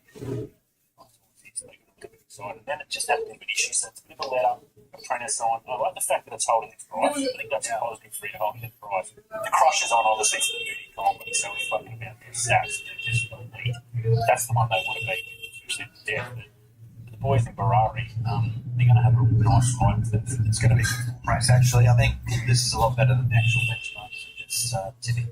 Absolutely. Let's head to Matty Hill for his call of a very intriguing race number 3. Looking forward to this one. Might unearth a Coolmore horse here. Shingina is the firming favourite. Point Barrow looks to map well in a race where there's plenty of pace. Last couple getting set. Here's Yamashita's Gold joining them. Got the job done this course and Triple R start and the speedy La Astro Chat, who's the outsider in this field, about to come along following Ferrari. Third event, 3-year-olds, benchmark 64, 1,000 metres. La Astro Chat has gone in. And the field ready. Best set. Couple of no's from the shots. Now they're ready and away. And La Astro Chat on the outside jumped well. No speed, Point Barrow. Base Show is right up there with Shingina. 3 across the track in the early stages. A gap Ferrari, Point Barrow, and last Yamashita's Gold. La Astro Chat out past the middle onto the course proper at the 650 with Shingina a length and a quarter away second. Third is Base Show, 2 lengths Ferrari. Then Point Barrow, last Yamashita's Gold as they charge around the turn. 500 metres to go. La Astro Chat had the speed to get to the fence by a length and a quarter. Shingina the outside, May Show deeper, then Point Barrow, who tracks up behind those horses. Ferrari's wider than Yamashita's Gold. So it's La Astro Chat, 250 metres to go, a length in front of Point Barrow getting out. Then came Shingina, who'll have to find, followed by Ferrari. Point Barrow under hands and heels, 100 metres to go. Surge through. This is going to be a very impressive display. Point Barrow wins it. 4-8, that was a try. The second, La Astro Chat 4. Then Yamashita's Gold and May Show. Point Barrow, number 4, for Anthony and Sam Friedman. Ridden here by Dan Stackhouse. Good winner at Bendigo last start after chasing Palm Angel in the Merson Cooper back in November. Palm Angel heads to the Capton teams at Flemington Saturday. But this never looked like losing, Point Barrow, and moved up to the shoulders of Shingina and ran straight by her. Ears pricked and raced away hands and heels. That is impressive. Point Barrow has stormed away to win it in the Halo Racing colours from second Shingina, number 8, Ethan Brown for Peter Moody and Catherine Coleman, Ferrari third, number 7, Luke Cartwright for Kieran Marr, and La Astro Chat, who carved out decent splits at the gelding by turn in fourth money. So it is going to be 4-8-7-3. 4-8-7-3. Point Barrow the winner, and 4-8-7 here in a time of 56.98. I thought that was a 2. 98, which is around about 0.89 outside of the class record set by Osmar here in September of 2023. Length and 3/4 a half head the margins. Completed placings 4, 8, 7, and 3. Sorry, I misread the numbers. Settled in the run. Didn't have that much toe, but just started to really truck into the race. And so what happened is that 4 went through. The 2 did not get the chance. Then it was 8. They generally don't get in together, but today was that day. Then came the 7. So it was all linears, actually.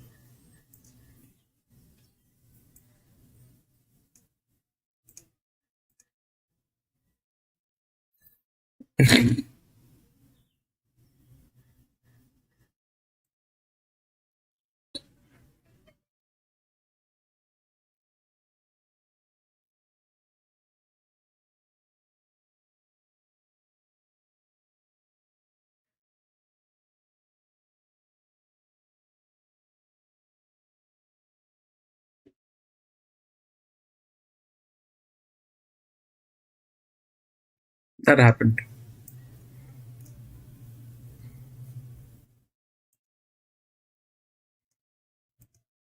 We'll go to the next and see what's going on. Oh.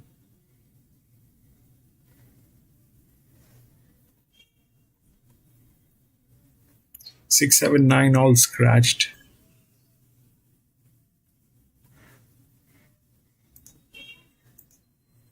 10, 8, 3, 4.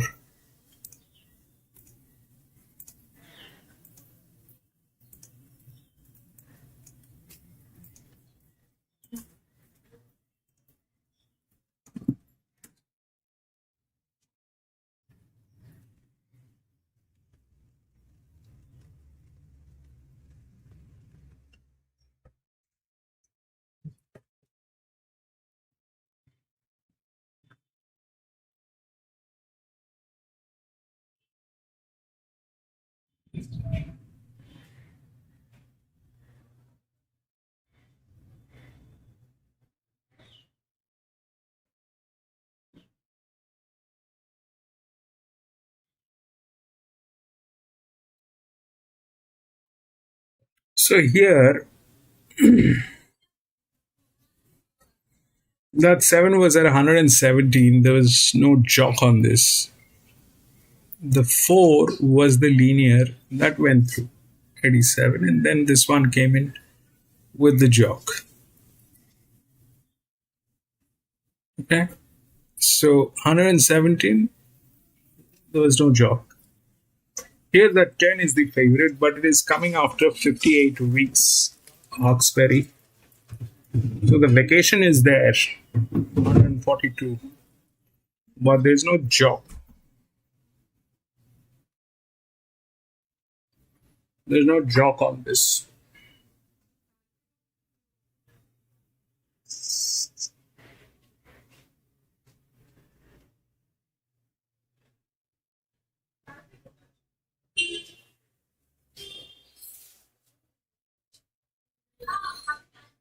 In this one, there is no jock, but this is a linear.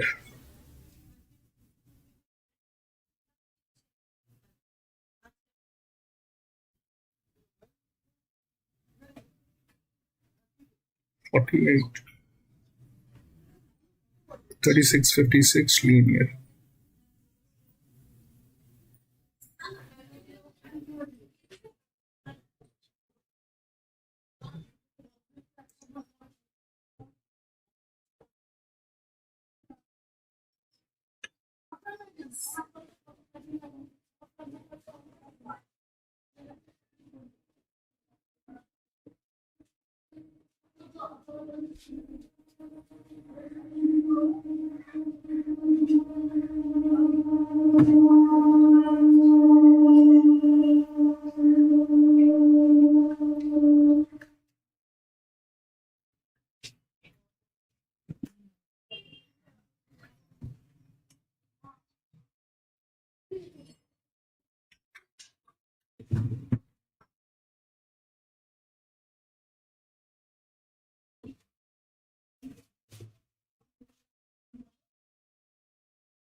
You need a jock with this thing. The jock is missing on 10.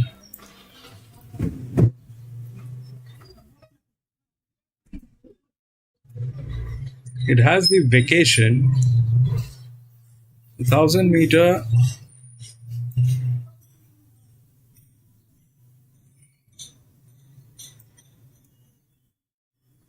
Inner gates, okay, 70. But this one, this is the top horse, okay? This is the top horse. 48, 22% brings it to 98, and there is no jock. This jock is, I don't know who is he.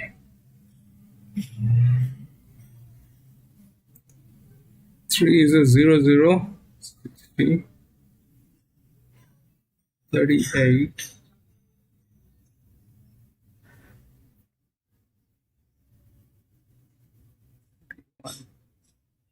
38.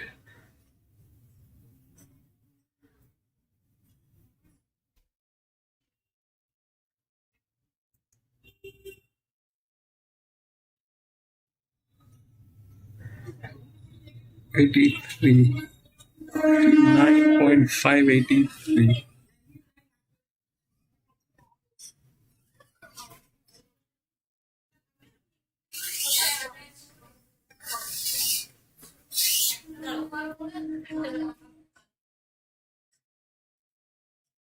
Difficult for 8. Even for 10.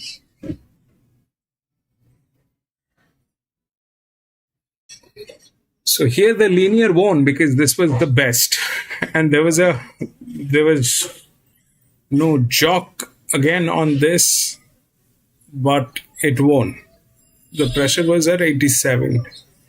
Here it is a 22% leverage, bringing it to 98.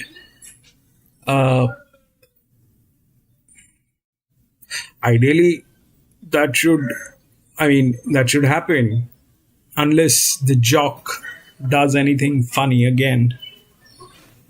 Unless the jock does anything funny, then it is something that is going to be very difficult.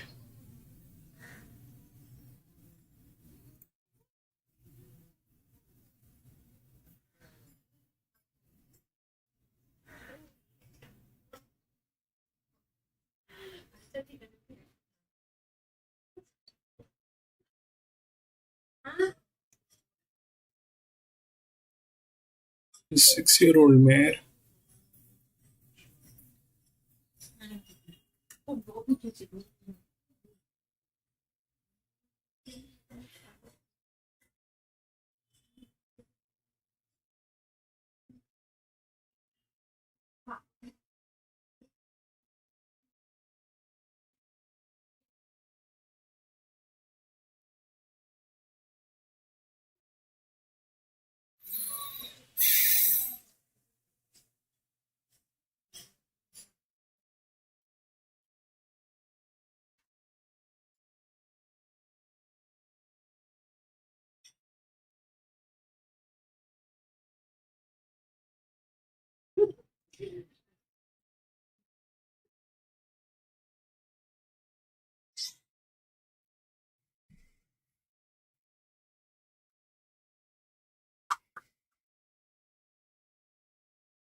We have a data loss here on this at 4. Let's see what they have to speak about 4.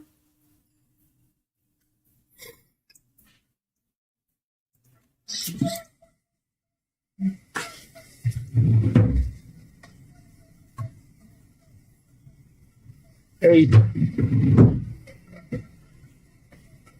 See, the thing is, 8 is the horse to beat. You're right. Here, 4 was the horse to beat. Here, 8 is the horse to beat. Now, the problem is here. Okay.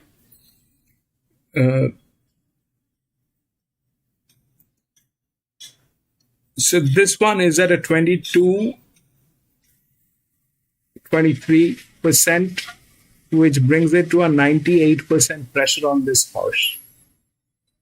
Is it a good horse? It is a fantastic horse. Okay. There's no doubt it is good. Now the problem is this, that when can this be delivered? That pressure can be delivered. Yes, that thing can be delivered. All right. But when you go above 80%, like here it was 87, 81. Here it is touching almost 100%, 98. And 98,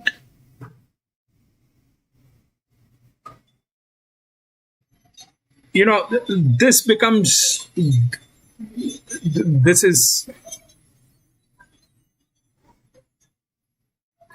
at 254, which is a very good horse. But what we have seen is, you need a jock. You need a jock. Even here, you needed a jock, but he delivered. He delivered because of whatever and however reason, thing it is, that thing worked. The 4. Here, this, first of all, this one has a vacation. Okay. You require a vacation and a jock. You have the vacation, but the jock is not there. Here, this thing doesn't have a vacation. It's like 7 weeks, Sandown Lakeside. So whatever that vacation means to you, that's the best. 98. The problem is, again, the jock. If the jock does what he is doing, if the jock does justice to this, then there is no looking back. But if he tries anything funny, then it is upside down.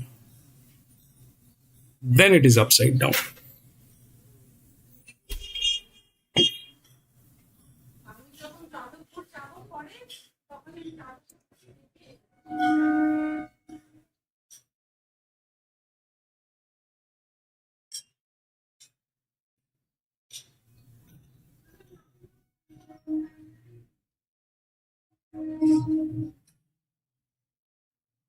This is a 40, this is a 40. Okay, this is a 40, this is a 40. This is a 4342 without a jock. How that will work, I don't know. This one is a 40 at 83, which brings it to a reasonable. Plus, it has the support of the DICR. This one is also tricky through the DICR. This is also tricky to the DICR.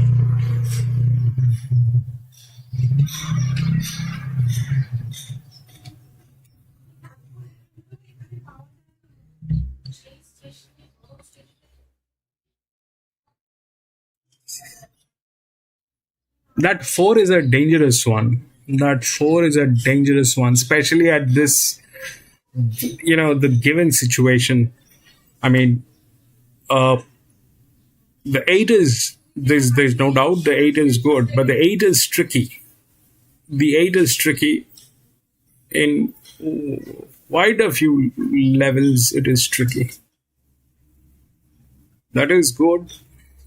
The other one is 4. If it goes on pressure, we'll see what they have to speak about these two horses. 10, I don't know, because if those are 40 and then this is also a 40 and it is 142, it has the vacation but it doesn't have a jock, then I don't know how that thing is going to work out. It is going to be exactly the same thing here. This is, leverage, it is good, fair enough. The 2 failed for whatever. The honest answer why 2 failed is because that was not an EW. It was a drift, and it is basically a drift. EW is when it becomes something much smaller. EW is something when it is much smaller, but here it was a drift, and drifts, they fail from that position. And drifts, they fail from that position. That's that. Here, it is between these two horses. Okay. The difference is this, that it is a good horse. The pressure is at 98. Through the DICR, it has a problem.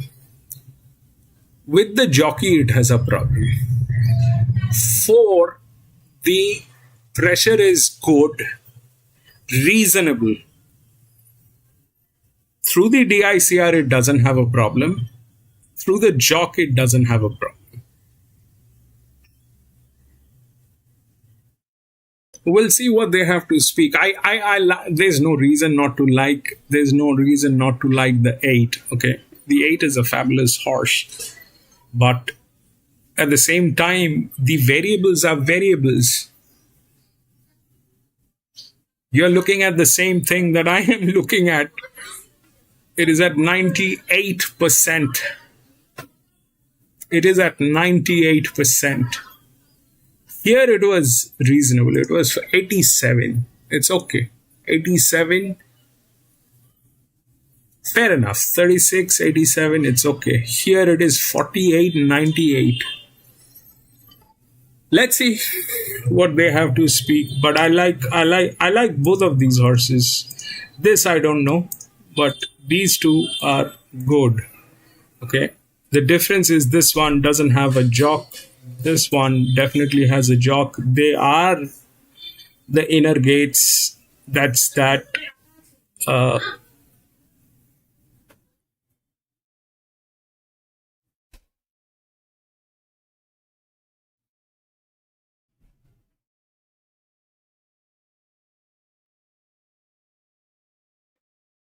We'll see how it works.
Eight, 4, 3.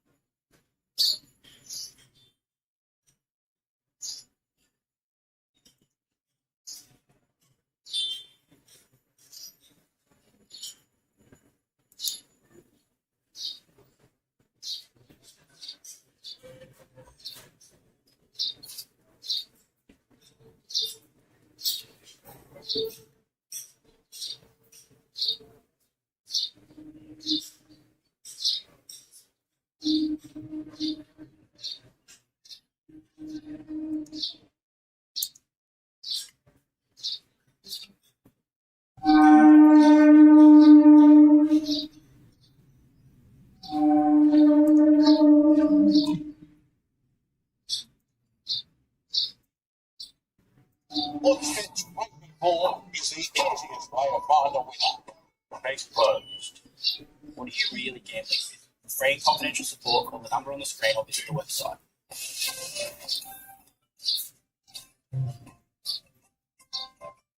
Not too far away from the next event at Sandown Hillside. Hope you're enjoying the coverage from both Sandown and Balaclava, and Western Australian actually chime in a little bit later on as well. Jules, We have noticed something here, the three of us, the great minds have got together. The Godolphin horses, gee, they are absolutely flying, particularly first up in this new camp setup. Absolutely. So there's been a bit of narrative around about what the numbers are, and here they are. So you make up your own mind of what is the reason behind this, but we're just giving you the actual numbers. So we've got visual in this next race. It's been really well supported. 15 from 40 going at 37%. So that's the win strike rate. So plenty of numbers being thrown out with that. But the important part is that actually are you winning money off this kind of scenario? You are. The market expectations are 23%. You're winning plenty, as I said. I'm suggesting If Pericles able to get back in the winners still. Yeah, he was pretty happy about it too. Yeah, The McAvoys, I think they've had 4 or 5 winners, Tony Galloper, McAvoy for Godolphin, from basically that amount of runners. so there's good ones, including one coming up in this race. It looks pretty smart. All right, without further ado, visual $2.70 favourite here for race 4. Is it $3? $4.60 for Stoker. Next to Nick's is a $7 hope. Per set rate 15.18 room for Bingo. And Felita is a $51 chance here in race number 4. This mountain yard is brought to you by the 2025 Victoria Spring Racing Cup. This is how we spring. All right, let's move into race number 4. Interesting little race. Once again, we're up to 1,000 metres. It's for the 3-year-old up. It's a benchmark of 70 for Lee, but it's the outsider of the field. She's where we kick off our mountain yard coverage to be written by Jeff.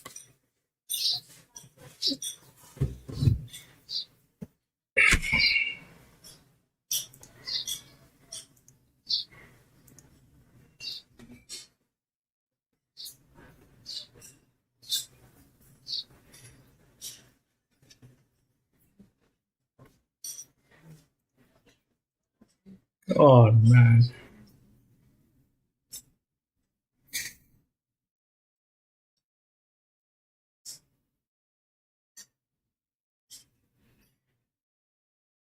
That sort of one would see her go close. The market is certainly respecting it today.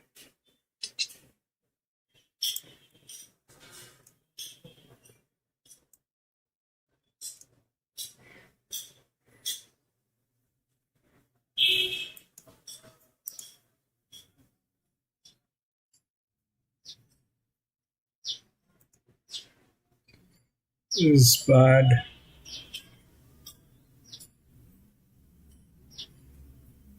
The pitch late, but sort of the job was done. And she ran good time. The race rated well with me. I'm not putting it past her. Putting up another win here. Once again, it's a very competitive contest. She's getting $8. She's pretty steady around that mark since the betting opened, and she's a genuine contender here. Real high energy, speedy little thing this. She's ready to rock and roll. Looks like she just wants to explode here.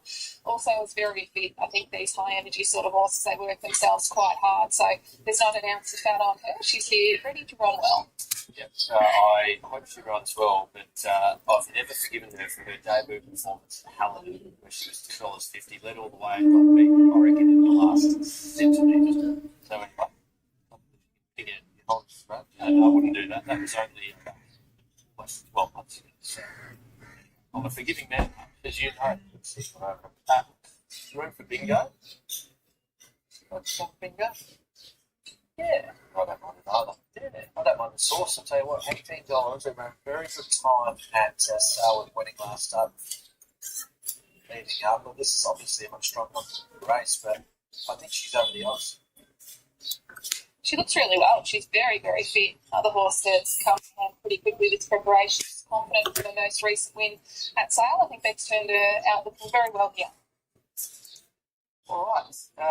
And the last horse, the second last horse that we'll get rather is Saluted for Robin Griffiths. Now, interesting runner, isn't this girl? She's a 3-year-old, and she's going to be ridden by Carleen Heffel this afternoon. Now, she's drawn barrier 1. We know that she hasn't ridden races in the past. Would you be thinking that that might be her best opportunity? Oh, I don't think she needs to lead. I think just wherever she's happy. I'm thinking that she just, first start probably needed. There weren't any excuses. She's still a 60 there. She's only been half a length. Her overall record's pretty good. She's raced, she's won at Pakenham, she's won at the Valley. This Soleil beater, of course, Hillside. I think I'm going to give her another chance anyway. She's very quirky, this girl. She has got the stallion train going on for the first time, and as you can see, she's paired up with the pony there. I did hear the stable staff saying that she was a little bit uptight and a little bit silly out the back. So the key for her will be to stay nice and calm and go into the gates and stand quietly.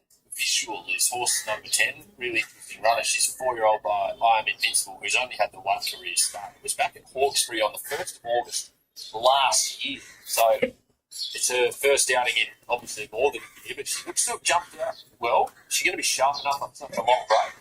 Well, she had 1,000 metres on debut. Obviously, it was jump out. Well, I'll tell you, I'm interested to hear what Amy's got to say about this there, because on the jump out position, she was an absolute tank. And obviously, big action and pretty quick with it. So, yeah, the market's really telling a tale. I think I'm happy to be selected, but Visual could be anything. She's an absolute weapon, this horse. I was looking forward to seeing her today. The power in her hindquarters is amazing. She is so strong. I think this is about this particular horse. They're going to. It's a horse that you'd want to look like that. And There's something that's there. Both of those horses are getting tailed. 8 and 4. Both are getting tailed.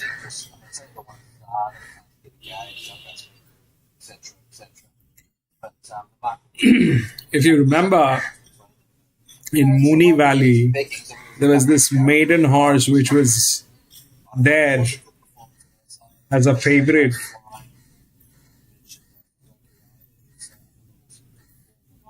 Within all the benchmark horses, that was the only horse that had no races.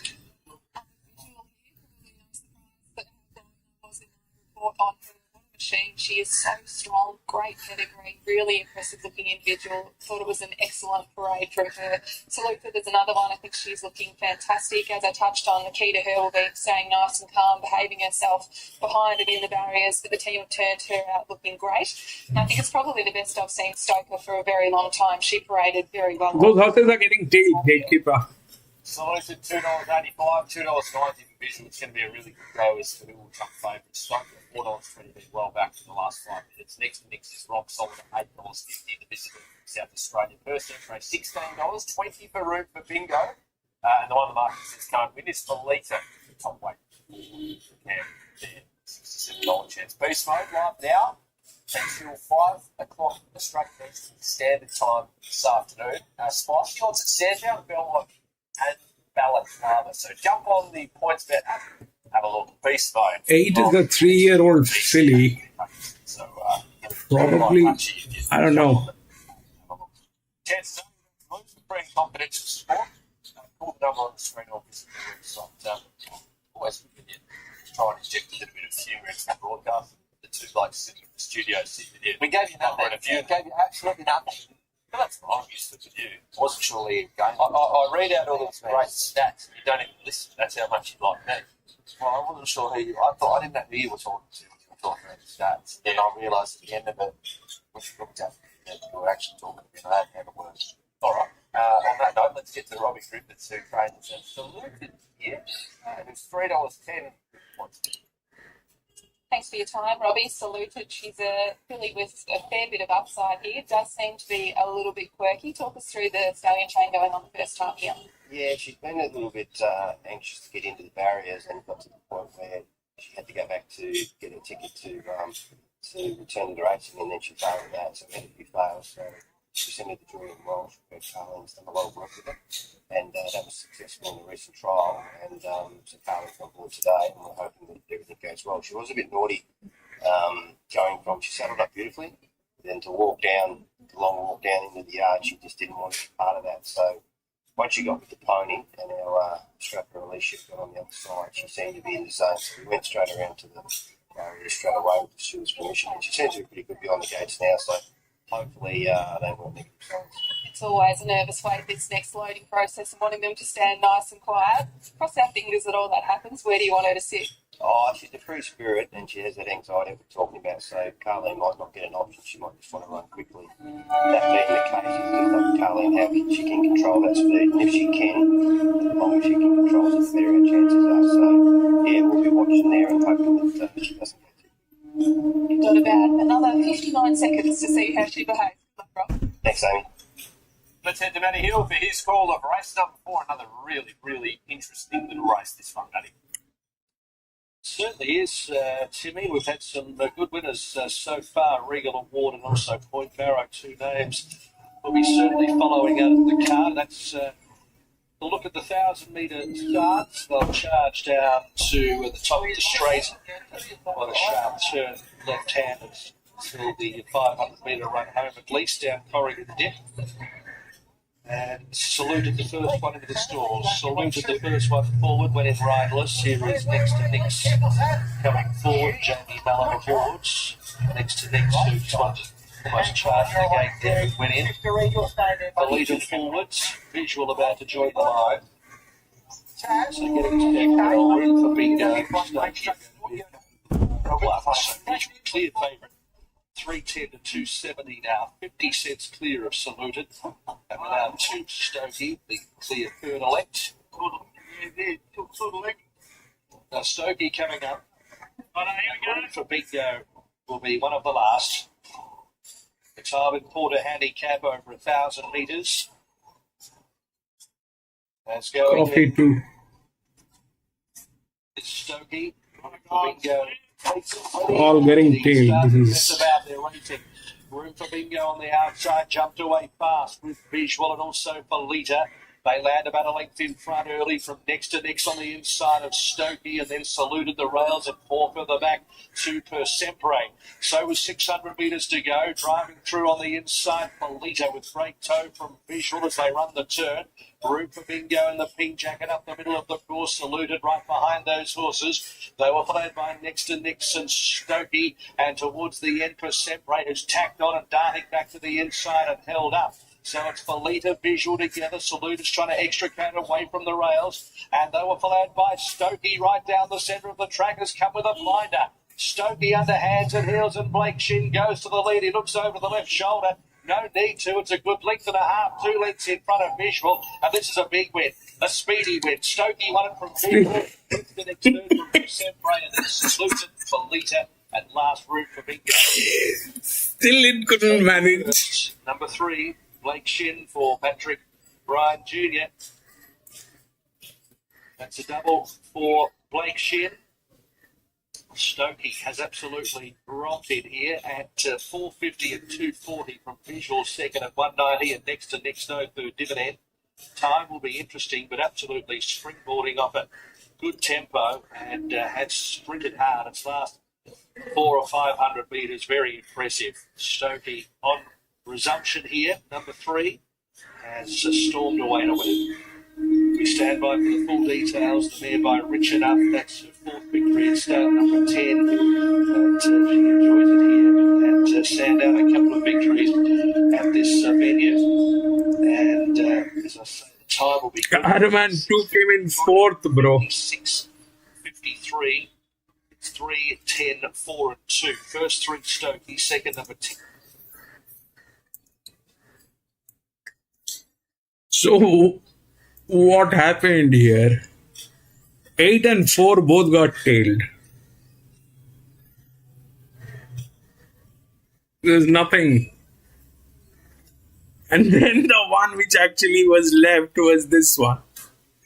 The 10 was, they were talking, but that was 142.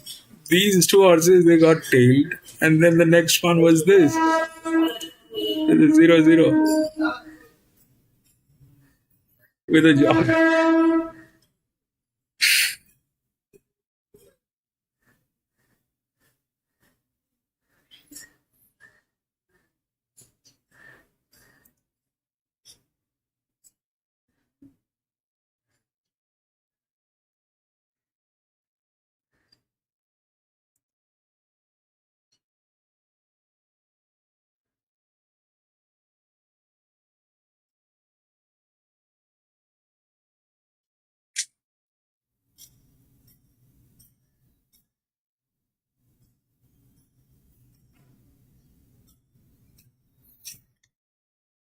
At this level, it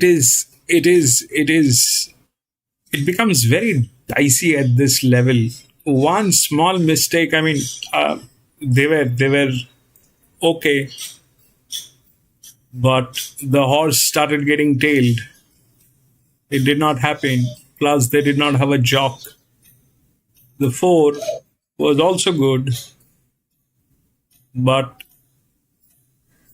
they were getting tailed. 10, I did not believe that it had a chance, but it was the only one which was not getting tailed out of all this, and it was a huge horse. It was a huge one, and that got through somehow, second position, but that's how it played. These two got that happened.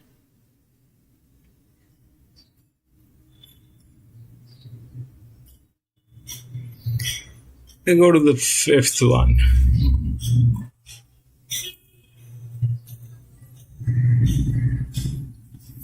Twelve has been scratched. 4, 11, 8, and 10.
So that 4 is the favorite, okay?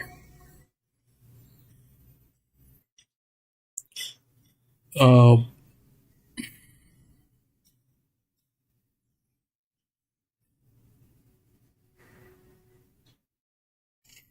so now this is an EW, all right? They've taken that. So this is in between. 11 is in between somewhere. Uh, that's that. So this is 45. This is 42, 11. That 8.2, 10. The 3 is a check. Why that 3 is not there within the top 4 is what I don't understand.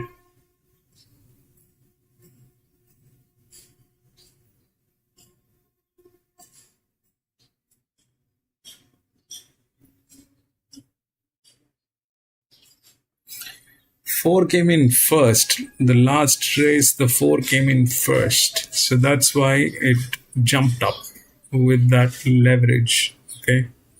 But actually it is a 42.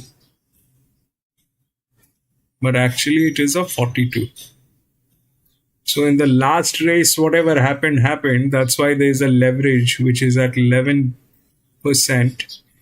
But today it is going to be facing the others which are already there.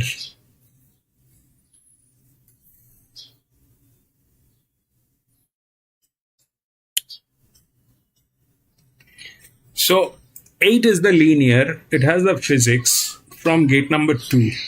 Okay. There's something not right. That's the highest pressure. That's that.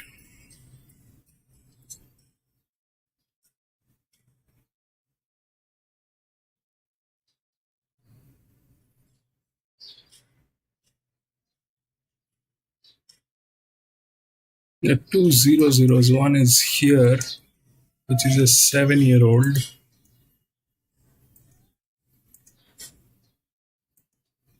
Both of them are 7-year-old.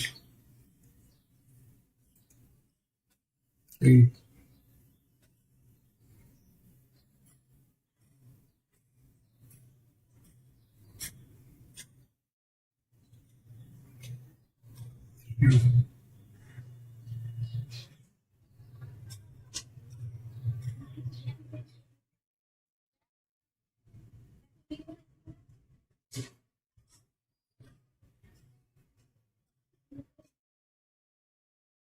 Difficult.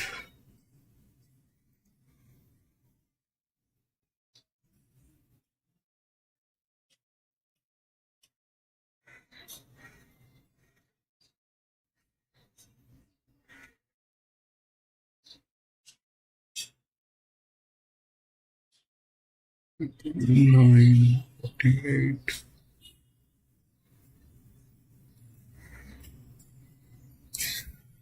So this is basically a form race. This thing is like a form race. I mean, that 4 is in the best form. That's hands down. It's got the last race. It won rest everything, even if whatever you try and take a look at, all that is, they're not in the right form. Like I like the 3. The 3 is good, but it came in 10th 10 weeks ago at Sandown Hillside, so probably doesn't have the form.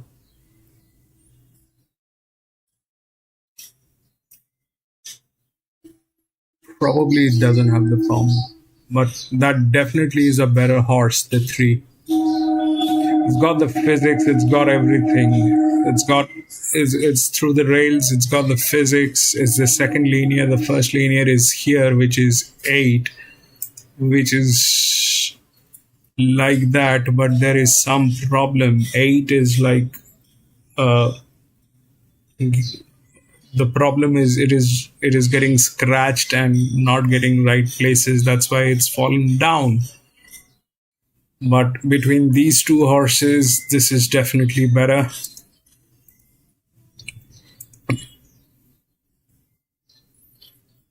To this one, two, and 4th, still okay.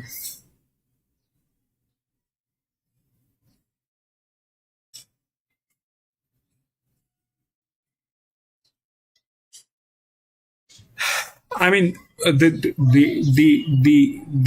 odds are based on the form, but that may not be the result. The odds are based on the form. Last time, if we look at what 4 has been up to, it raced at benchmark 64. All right, that's where it came in first. So that was a benchmark 64. It is up in grade. That's why the leverage. But in this grade, there are horses which are quite capable of destroying that. Especially the 3, which has been sitting there. Then the 5, which is here.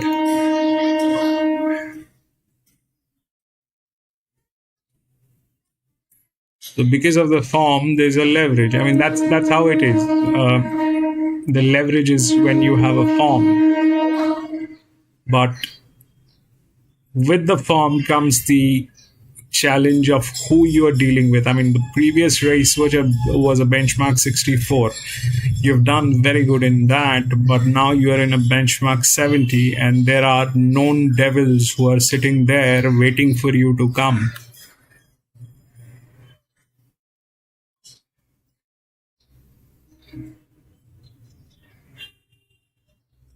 With the leverage, it went to 53. All right. Without the leverage, then these are the horses.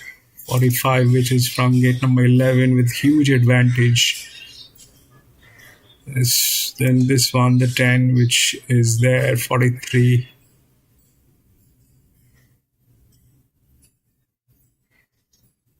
Then this, I understand, has gone through a fall. But all that is there. 42, I don't know whether it will work. The 3 is a possibility. But they're all too far. I mean, very wide for a benchmark 70. I don't know how that will work. 11 is the EW. That probably is there in some way or the other. 11 is the EW, which is probably there some way or the other.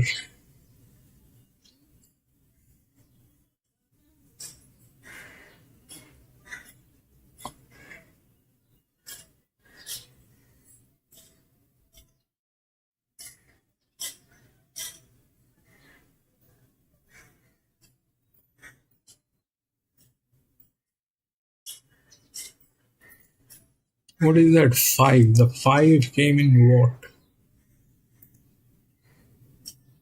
What is that 5?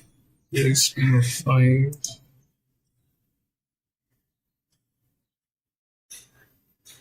The 5 came in 8th 3 weeks ago. Before that, it came in 2nd. It's not in the right form. The 5 is not in the right form. The 3 is not in the right form. The 4 came in first, but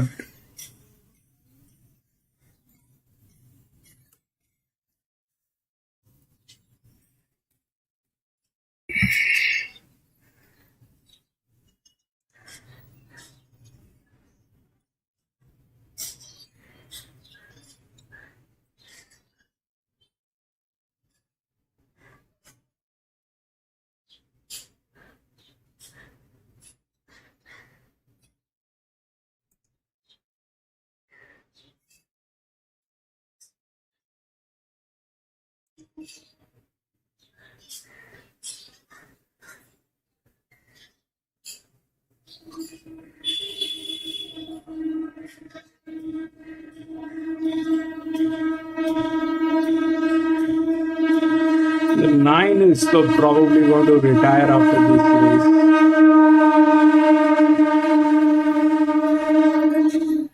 That 9 probably is going to retire after this race. I don't know what's wrong with this horse. I don't know.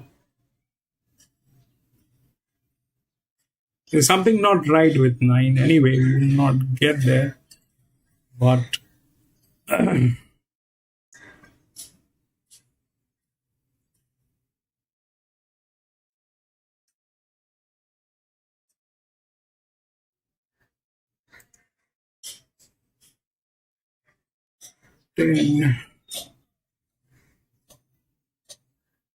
11th, 1 week ago, Sandown Lakeside Plus doesn't have.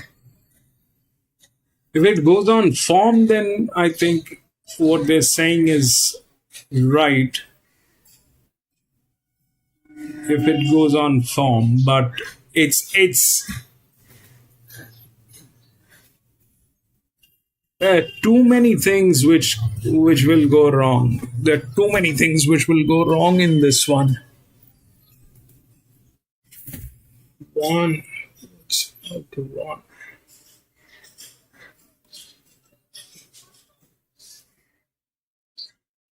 Accomplished. And can you believe that?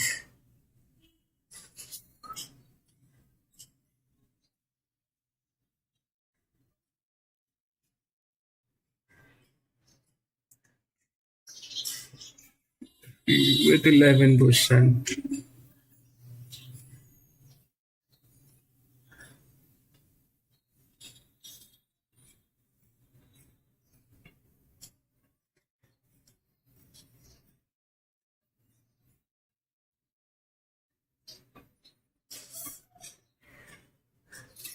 I don't know. This is. It doesn't.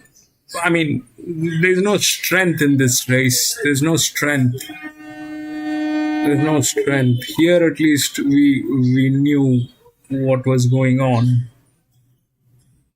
And then they got tailed, so that's a different state. But here, it is disastrous. Let's see what they have to speak.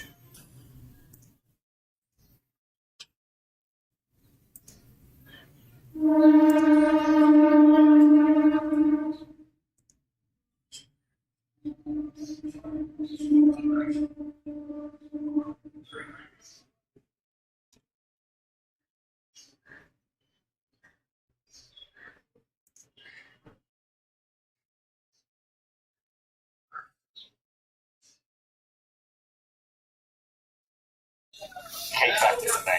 Aliana and Tom, those two jobs, D-Lane and Aliana, can they try and keep VS in a pocket? They're talking about Flemington next Saturday. That happens quite a lot to big track, straight. Not when you draw the line, you don't get that run. It's an interesting scenario to bring up, Jules, because in the All-Star Mile, we had another Will with that inside draw on the back of Brightside. And that was the day, remember, when Willow was riding, wasn't committing early, the field bunch. It allowed Tom Kitten to creep into the race, and there was nowhere for Jamie Mellon to go. And that's the kind of scenario that Via Sustina could very easily be involved with here. It's tactically quite interesting. I think if you're a viewer, you go out and watch that recipe because it's exactly how you set it up. It's exactly how this is done. These are world-class jockeys.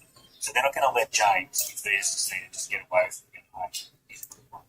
They're going to go out and say, we're going to keep in this pocket for as long as you want. You want to kick us out of the way, you do it. And I just don't think J-Mac will be going, I'm going to go and park outside anyway, because then they'll make some moves early. I think he's going to be conservative early.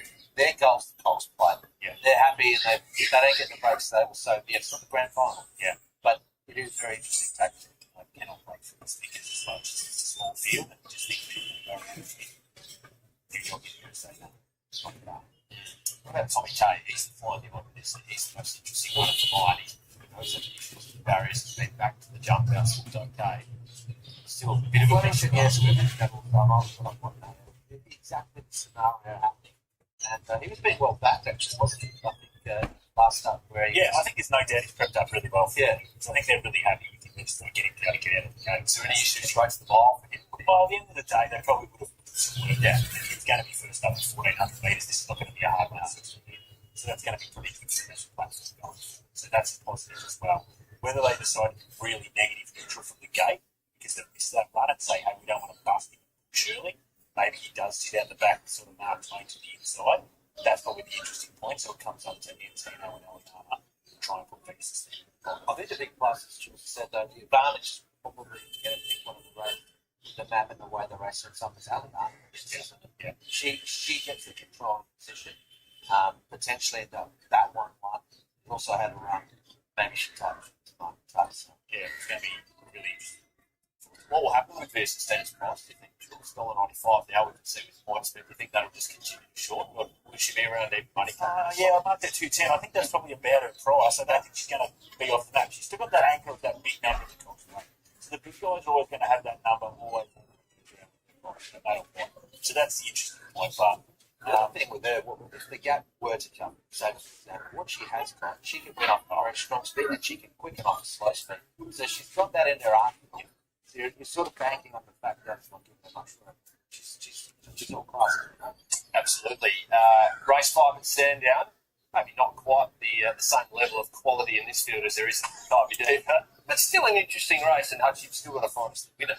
That Flying Valley is $4, $4.50 for Shiny New Deal, Mr. Vivace $5.50, Dramaticus is $6. Let's have a look at these Gallopers in the mountain.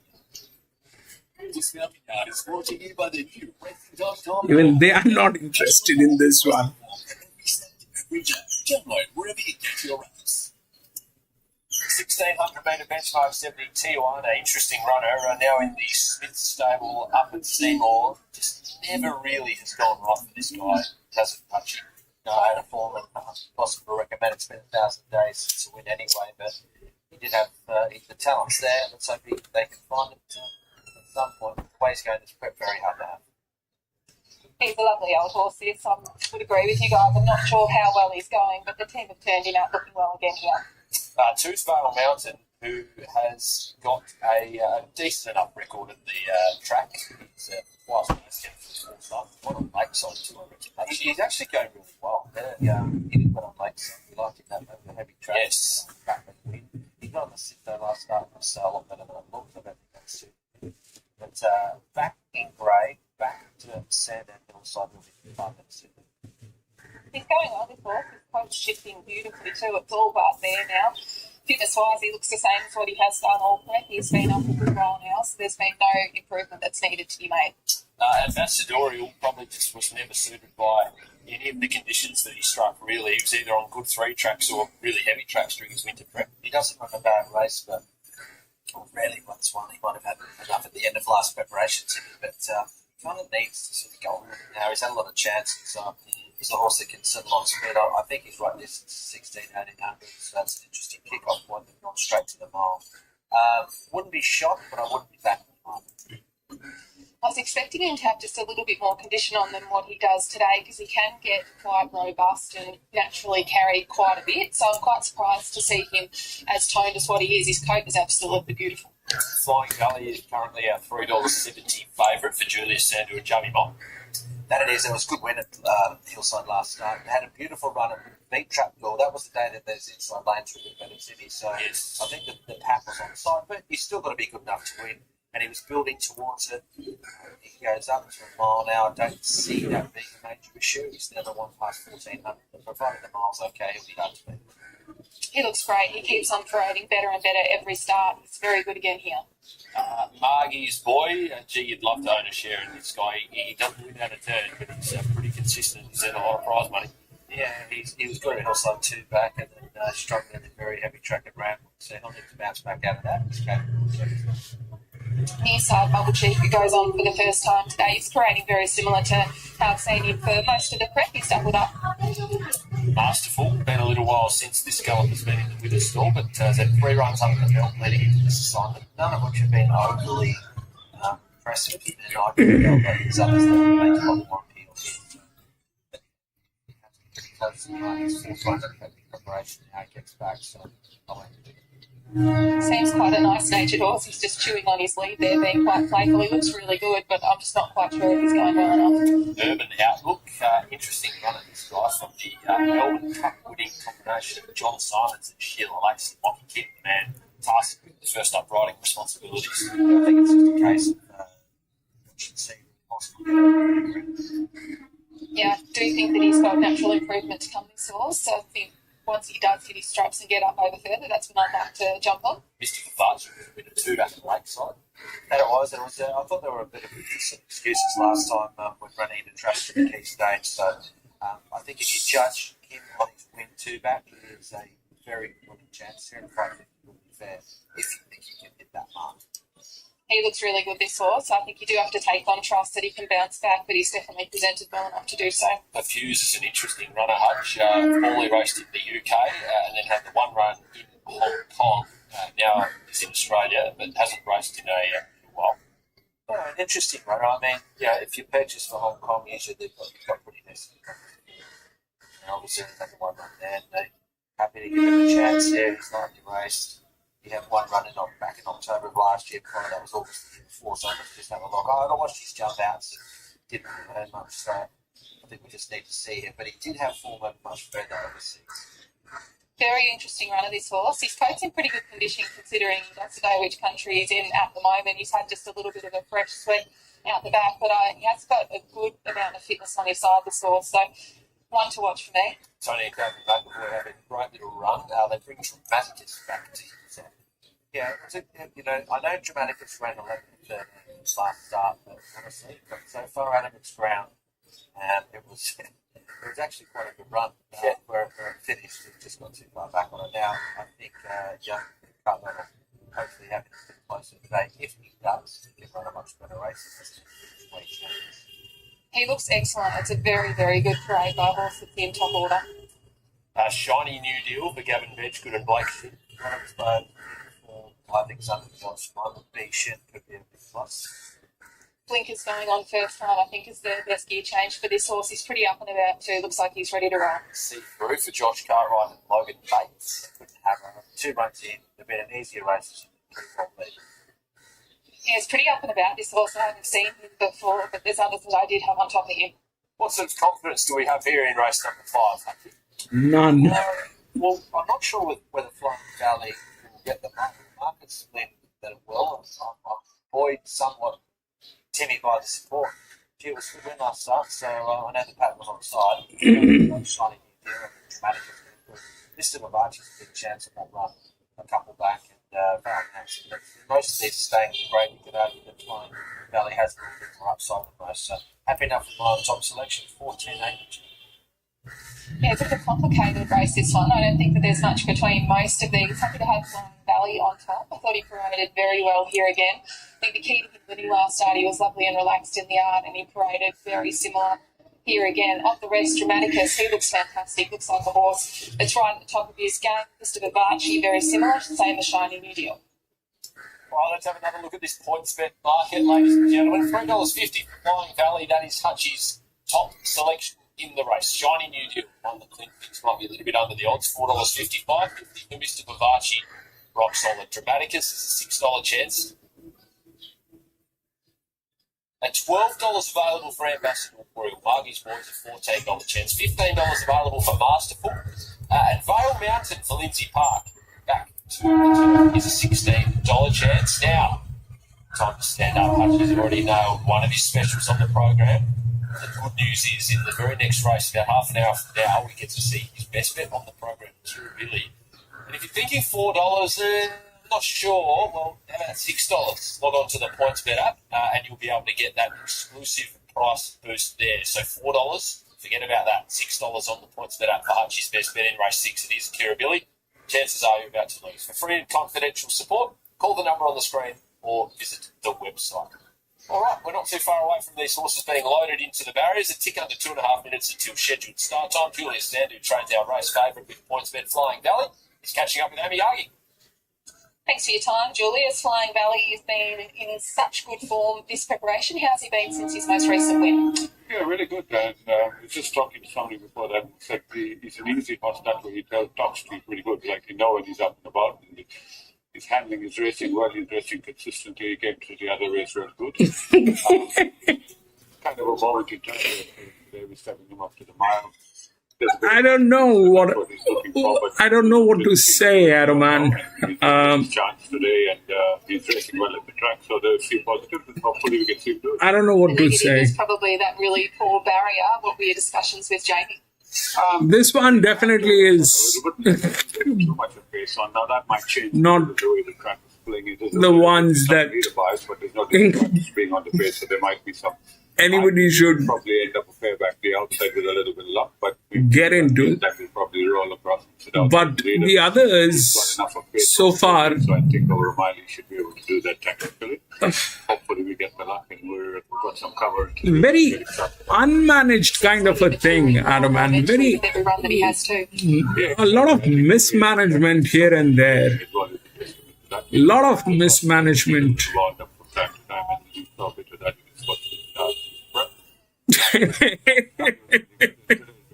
So hopefully that translates into it. Hopefully you get a great ride and a good run in transit. Best of luck, you, Julius. Thank you. We'll head up to Matty Hill for all the action here at Sandown. We've got Flemington coming up. We'll do that better. Is on the hillside track. So traditionally, the We got Flemington on Saturday. back along the chute, but with the hillside track there, These are a little. distance. They're moving in. Dramaticus going into the stores. We've got Shiny New Deal, Flying Belly, along with Vale Mountain, and also Tijuana to come forward. Flying Belly. Others will be happy with the thoughts of Julius Sandu that has recovered from its last run. It's the clear favourite. Now Tijuana going into the stores. Vale Mountain, Flying Belly join them, so See-Through will be the final one with Logan Bates replacing Tommy Preble here on See-Through, and we wish Tommy all the absolute very best after that fall. Series 4 there at the Bull yesterday. So they're locked away. First leg of the quaddy, race number 5. 20 to go, and then racing, and Tijuana took a backward step, and Masterful's going back to the end. See-Through began quickly out wide with Ambassadorial. Flying Belly, Dramaticus is driving through, and Margie's pointing up to 5th on the inside, followed by Urban Outlook, Mr. Babachi. Next in the field is Tijuana, Vale Mountain, Shiny New Deal. Bad idea. He's raving that horse very badly. And Masterful is at the end of the field. So the leader is See-Through. 1,100 metres to go. Speared 2 lengths in front of Flying Belly. Margie's Boy third the fence. A length Ambassadorial. A length Mr. Babachi 5th on the rails. Urban Outlook next. Now Shiny New Deal was on a limb, so had no option, so it's going to force up around the outside. Dramaticus back beyond midfield from Vale Mountain around it. 2 for the back to Fusion towards the end, Masterful, and also Tijuana. See-Through is the leader, 800 metres to go, by 3/4 of a length, Shiny New Deal, who's worked. 2 for the back is Flying Belly, Margie's Boy, followed by Urban Outlook, Ambassadorial. Further back is Vale Mountain off the course from Mr. Babachi, hunting for runs on the inside in the purple jacket.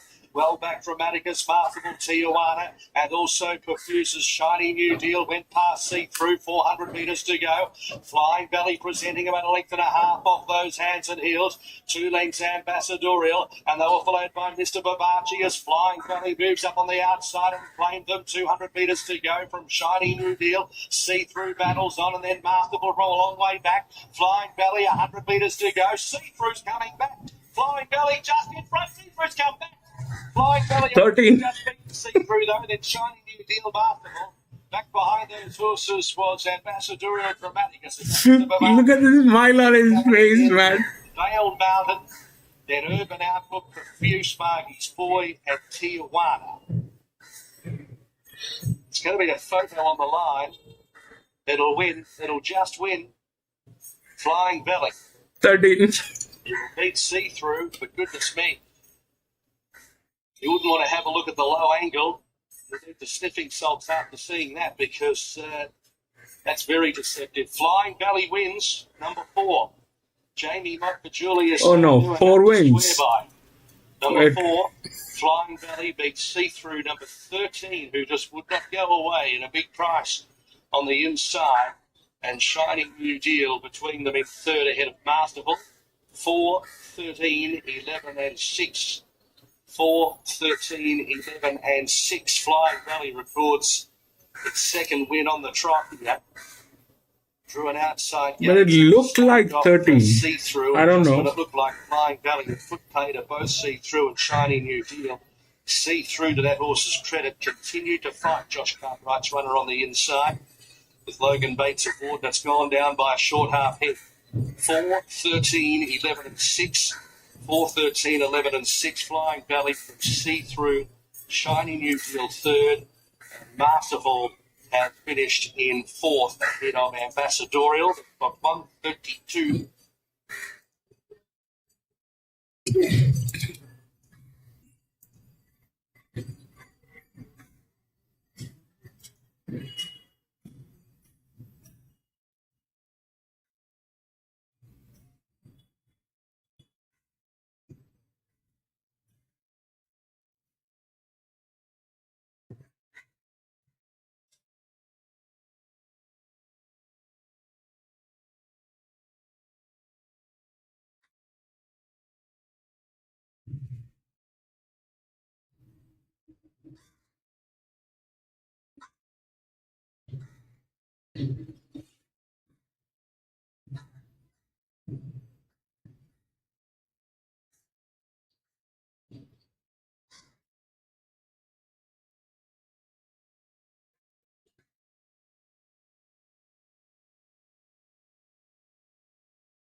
Extremely. So everything on the outer gate. We go to the next 6.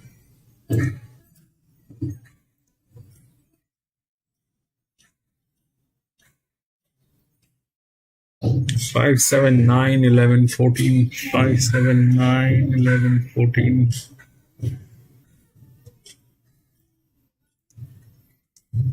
1, 10, 8, 4.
So here you see 62 delivering 27 and 60 delivering 41. So this is a bigger mountain, smaller pressure, smaller mountain, bigger pressure. This is a better horse, and that's a linear. And it doesn't have a jock.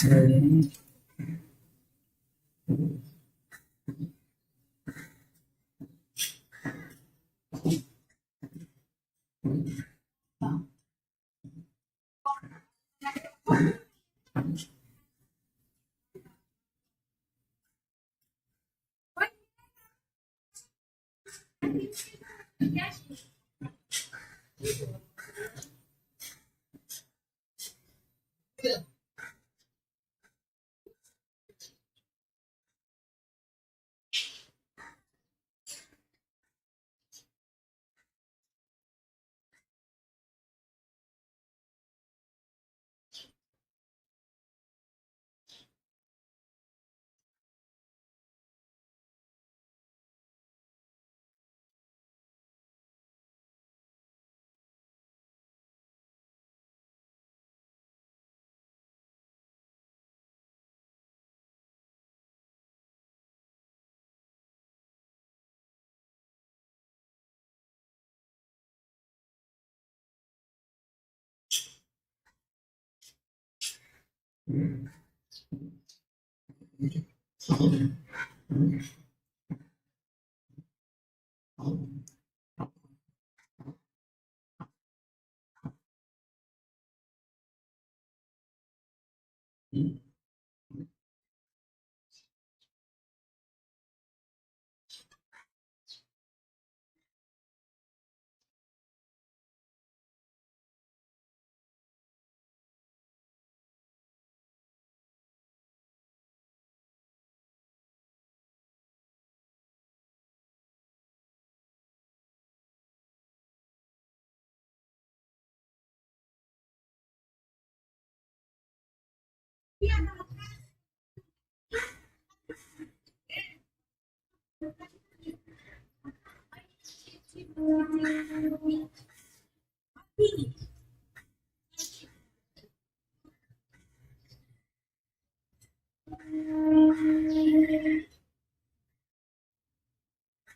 Looks all right. It doesn't have a jock, but it's not the high speed races. It's not one of those. It is not one of those. So 62 delivers 27. Then obviously this one, which is the EW, which is there. There are downfalls here. I don't know if that will work or the 13 will work. 13 is good as a job. It's 1, 4, 10, 13. That's what it looks like here. This is way too wide. Doesn't have a jock, but this is good. This is good. This is also good. I mean, the odds are right. The odds are right. It's not wrong. The odds are right. And the question is, will that happen to one?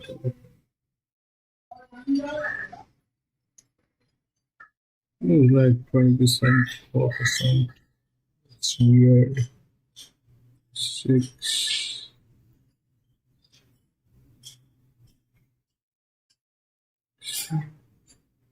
9, 58.5, 1.5, 39.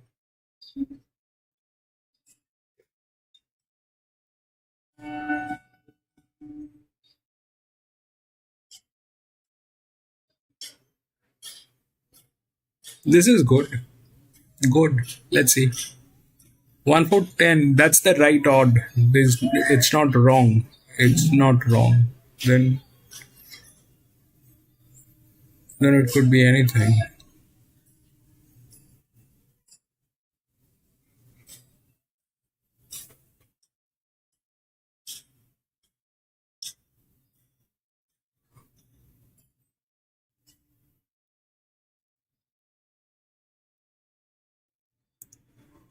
One 10, 4, 10.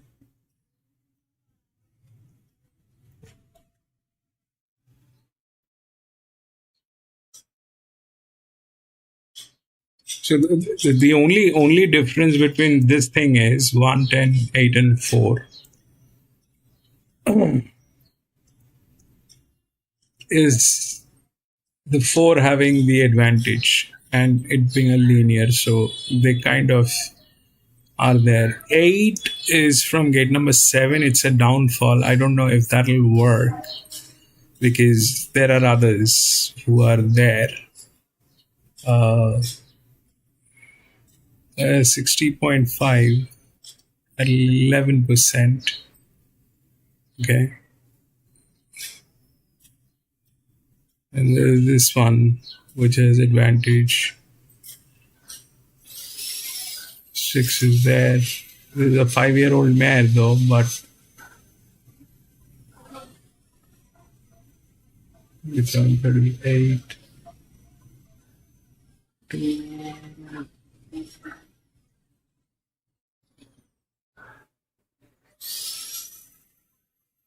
43, 42.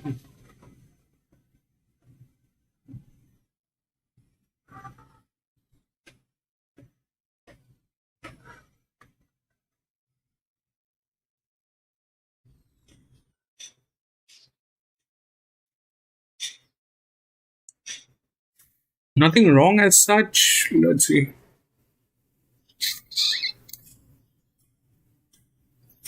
So this one doesn't need, it's a 4-figure, so it doesn't need the physics. It doesn't need the physics. It's a 4-figure. If this one needs the physics, it has the physics. This one doesn't. This one doesn't. They don't need 4 figures. They don't need. This one also doesn't need, but it has the physics. So those two are there, which is good. And this one is a 0-0. So ideally that should be the thing. We'll see how it works. 1 for 10 should be the thing.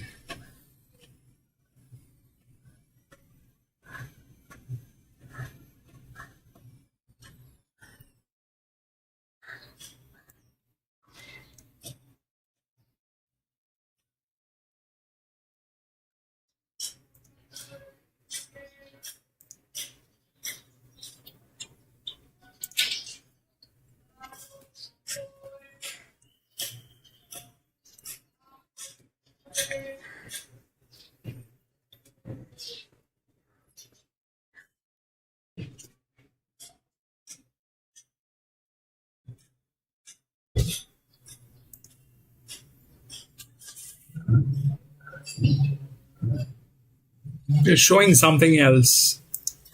Now I'm going to put this thing on screen for you to take a look, and I'm going to be back in a jiffy from the washroom. This is the 6th one, 1300 meter benchmark 66. That one is the favorite.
All right, I'm back.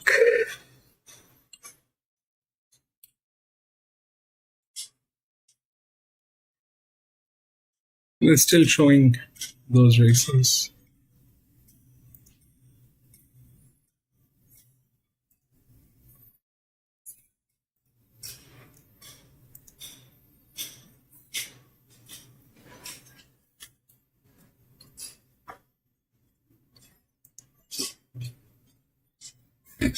Gatekeeper race 610 for 13.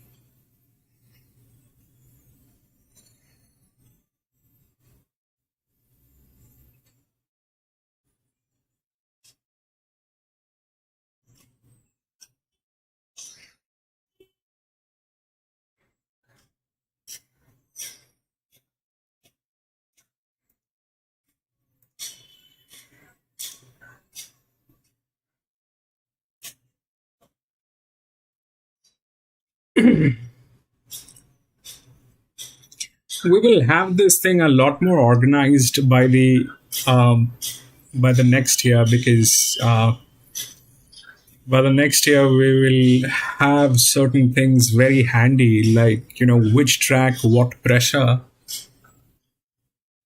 at what distance. So we will have a lot advanced situation next year. Right now we are kind of so right now what we're doing is we're kind of believing certain things. So we need to get rid of that believing thing and get to the point. Right now we believe the DICR, then the pressure. There's a lot of numbers that conflicts, a lot of noise in here which needs to be reduced.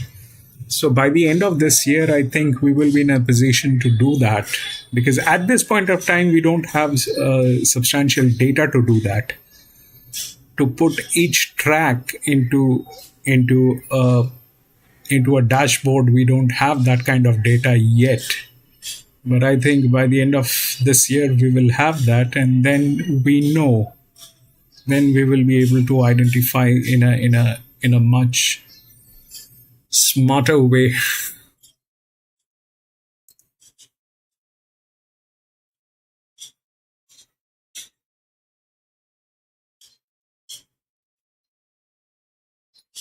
Because that plays a major role. I mean, we've seen that at Mooney Valley. At Mooney Valley, there. What is that? I hope it is Sandown. Yes, probably. At Mooney Valley, we've seen what happened. that track did not support any of the high pressure horses other than a few which were there with a very specific pressure on that ground. 77 to 65 for the benchmark 85, I think 60 65 for the benchmark 85, and then it definitely played like that. So by the end of this year we will have those things.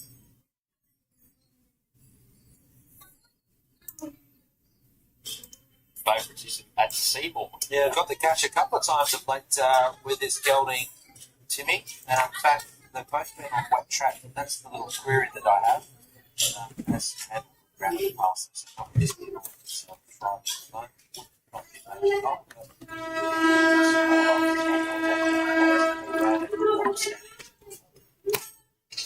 Yeah, this horse is only just coming into the mounting yard now. It's not getting a really good look, but he looks pretty on his toes and switched on today. The horse has been up for a good while now. Haven't needed to take any improvement in regards to his fitness because he was already there. He looks very tight here. Three's next, Aqueduct for Tony Calvin McAvoy, Ryan Houston in the saddle. Won a couple starts back on the Packers. Get to go 1200 metres up. Yeah, the first three runs of the prep were all synthetic. Ballarat back, they're all wins, and went to the turf last start with the playing on the good form race out of Barn Silver Magnate. But no, I thought he was playing easy. He might need to go back to that service. Yeah, I'd probably agree. I found him on top last night. He looked fantastic and he looks an absolute picture of health again now. You probably have to take on trust though. Ganacho for Emily and David Brown. Luke Nolan settled from the inside draw. First up at Caulfield over 1100. Finished ninth. That did. I found this horse difficult to sort of assess because his better form, I think, is easily good enough to win. He probably might be a little better on the touch further. There has been some moments in the form. So, looking on his better form, he's certainly been trying. Right, he's definitely taken that step forward from his first up run at Caulfield. His cont's shifted more. He can get a little bit up and about this horse, but it's a good parade for him. She's pretty rich for Matt Brown and Hannah Edgley. Does need, I think, to lift. Probably had excuses last start. The first up run was pretty plain, so might be making a case for her. She is fitter again. She's still a little bit wintry, but her coat is finally starting to shift. Next horse to have a look at is Inner's Dream for Alex Ray, John McNeil, who's been on all three starts this preparation so far. She went around favourite at last start at Mooney Valley and was beaten in the race one by Teco. To get her as short as around $6 as she currently is, I'll let her win without me. It's D-Day for her. She's got to turn up. She's had a lot of chances. I know the Valley might not be a track maybe that where you need to be that day. She didn't find her absolute A ground, but how many chances can you give them? And she's generally gone well at the Valley. So jury's out for mine. She hasn't gone on with it. I think her better form reads quite well, but I don't think there's any massive spoiler. It's probably the bounciest I've seen her. I'm hoping that's a good thing. She seems very content and very happy here, so hopefully that's a sign that she's feeling particularly well. In trump things out, 10 your best bet on the program, Hutch. Kira Billy, she's in the right camp. She looks a treat. You like it? I do. I think she's got a little bit more upside than most here. We saw her running around in the Gazette about this time last year, actually. And it was a great run. Outside of that, she ran well in the Cabernets. She's been sparingly raced, but I do like her form. I think she's good enough to win. She looks fantastic. I was looking forward to seeing her return today, and she's probably exceeded expectations. She's got dapples poking through on her hind quarter. She's very forward in condition. She's such a good, powerful, moving mare. I think it's a very good parade. Okay, good push from Amy. Dollar shot for the Nardinos. What a great story this girl has been for the family and racing in general. Donna Nardino, the trainer. Tommy Stockdale is in the saddle. In the Cochrane last start, was outclassed. Can she bounce back down in grade? Yeah, probably by out. The one was find it difficult. Actually, her form product was pretty good. She's one that might run well at the price tennis. Well, she may have been outclassed last start, but she definitely wasn't outclassed in the way that she was presented. Debbie's done a good job with her horse, and she's paraded really nicely again here. I do think that this is a much more suitable option for her. Yeah, good luck to Deborah and the rest of the connections there. Here the crowd is horse number 13 for Kira Mara, Ben Allen. He was a winner on this girl earlier in the year, back in May. That was on the back of main track. What have you made of the last couple of weeks? She's been really consistent. She usually makes her own luck. She doesn't run a bad race. I think this is her level, but she makes. She's a horse that can bounce, put herself in a position to win. She'll, I'm sure, end up with plenty of wins in her career. But today, I feel more of a place chance and a strong winning one. She's as fit as a fiddle, this horse, not a drop of fat on her. She's been going well all preparation, I feel, but pretty consistently, and it's another very good parade. I think she should be running up to expectation here. All right, 15 yesterday for Mark Walker. Mick D, we haven't seen this galloper since she contested the Adelaide Guineas back on the 3rd of May. That race was won by On Display, so that form worked out okay. It has. Look, she's a nice mare. She'll definitely fit her for the run, probably going to touch further, but a few of these don't have it. That's upside, and she'll go places, but Mark is saying probably not today. It's pretty forward in condition. I think she's done quite a lot of work for this. Whether she Adam, and she's holding on to a bit of that residual fitness from the last prep, but I think that she's pretty. This is something that I have seen, that out of 10 times, if the horse is getting tailed, it'll not to win 8 times. Yeah, she's going well. 80% of the time, it'll not win if it is getting tailed. They set up, she was probably just a bit too far back. Generally, she's That's what has happened on screen. Lovely, rich colour to her coat, this girl. I think that she's in nice, healthy order, never really carries too much extra condition, so she's come to hand pretty quickly. Okay, last to look at is Ritzy 20s for Game Waterhouse and Avery from Jamie Bond, looking for a rest up too. Yeah, fresh up here and coming back from cardiac. But that was back in May, so give a nice bit of time. But I'm happy to let him go around. He'll be getting up over the ground as well. Bit fresh today, looked in pretty good condition though, has a really good base of fitness here. We go back to horse number 2, Rosalia, who's now in the Lucinda Boyd team. Rose Hammond in the saddle for the second up run. Yep, and I think more of a sympathetic performer, as we know, done my 7th time. Two. That is an 8-year-old mare. She definitely strips fitter today. I think that it was a much better parade than what I saw of her first up. She's taken that nice natural step. Her coat's brightened up a bit too. Okay, Hutchie, this is your best bet on the program. Kira Billy. Tell us why. I think she's just a horse with a good bit of upside. I like to jump out leading in. We saw her run around this time last year because that form was really stacked. And then we saw her once back in the autumn. That was a pleasing run. I like the fact that Boots is kicking off 1,300 here because I think she could have been vulnerable shorter. All that said, she's easy to go in the market, but I'm happy to do that. I'm with you, Hutchie. I had Kira Billy on top from the yard as well. I thought she looked great. She actually exceeded my expectations in the way that she paraded today. She's a very healthy horse.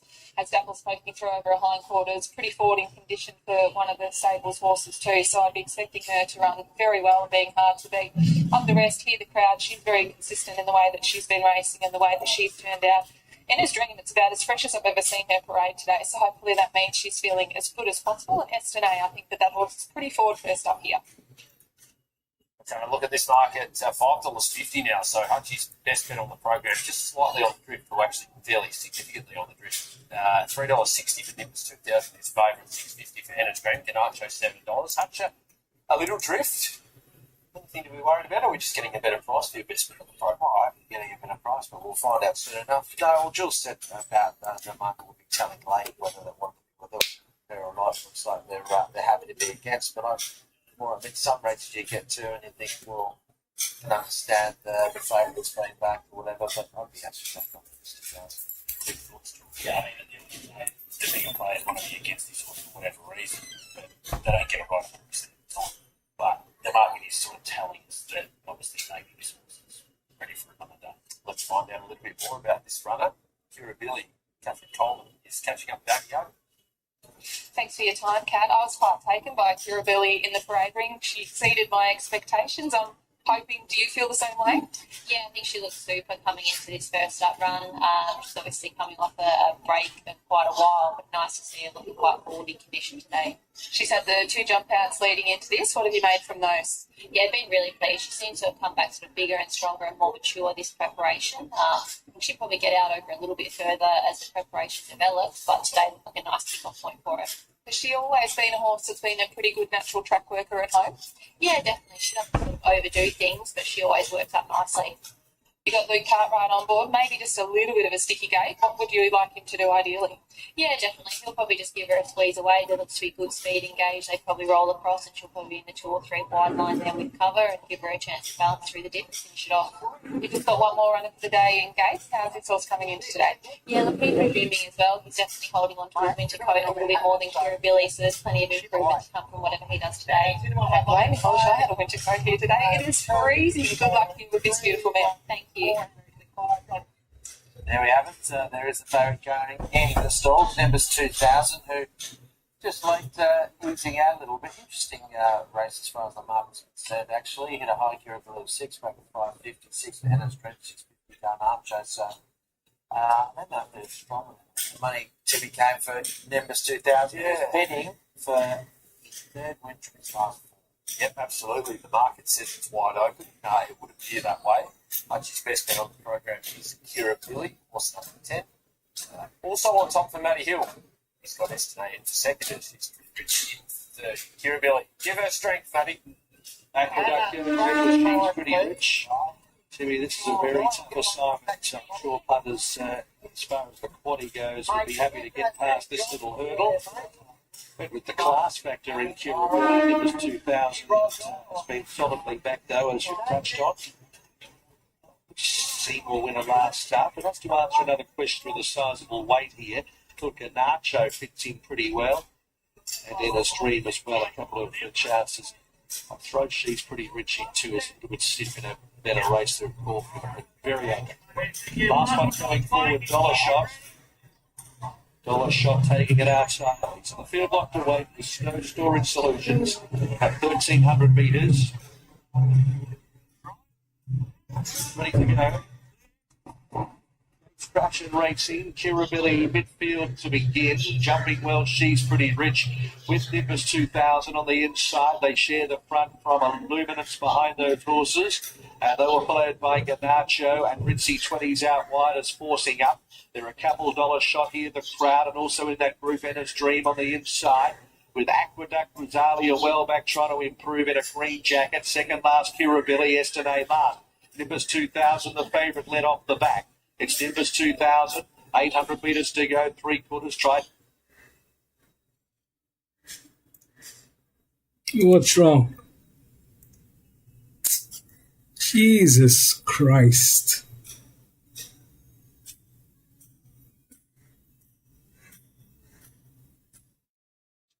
He's reached down in grade 1.5 minute 3.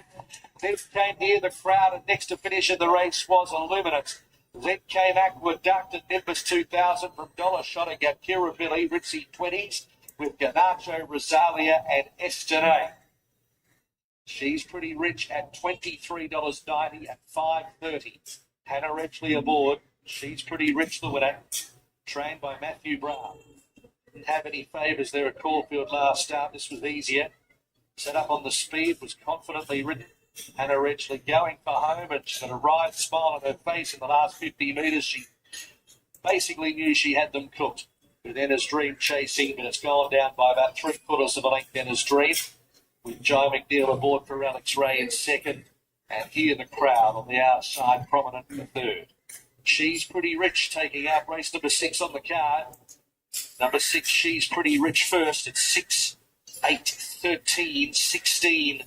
Illuminance in 4th. And Nimbus 2000 in 5th. Ahead of Aqueduct. They've clocked 1:16.72. 1:16.72.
That happened 6, 8, 13. One did not get the chance. 40, 45, 50, 12.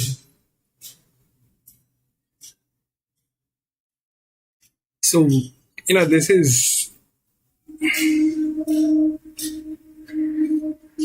So what happened? Here is the thing. Okay. So this is where things go wrong, and this is exactly something that needs to be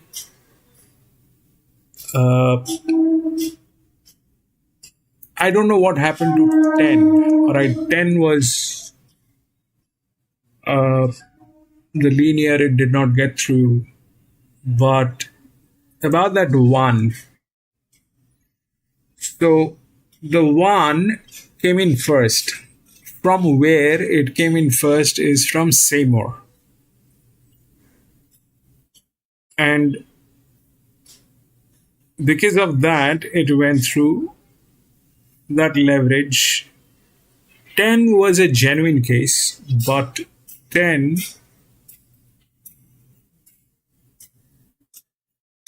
did not get through. So what I'm trying to say is this, that at times we get horses that come from the rural tracks and they win there by some hook or crook. They win there. And when it comes to the actual test here or any of the tier 1 tracks, that's where the reality comes out. So the one which was the favorite, this I think we have spoken about here in this channel, that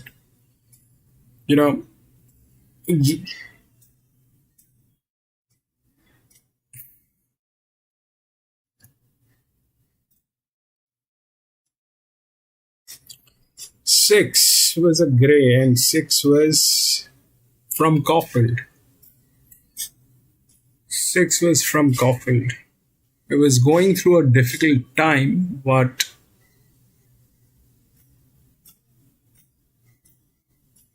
there was no leverage on this horse. That means,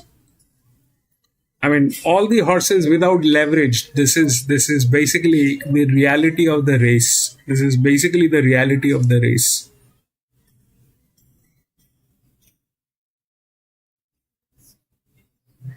This is actually the reality of the race.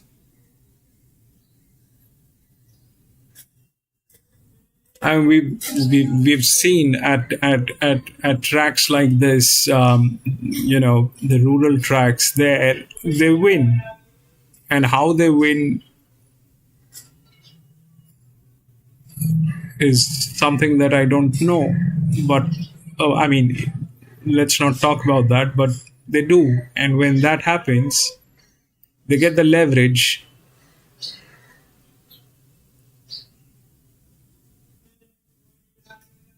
But actually, in reality, it is a fake.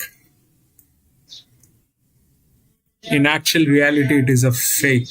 I mean, can you believe a 4-year-old gelding getting beaten by a 6-year-old mare? What kind of a class is that?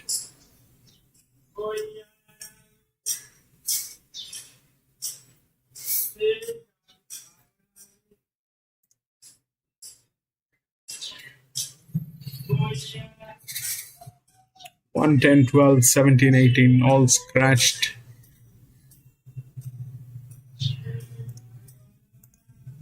16, 15, 2 and 7.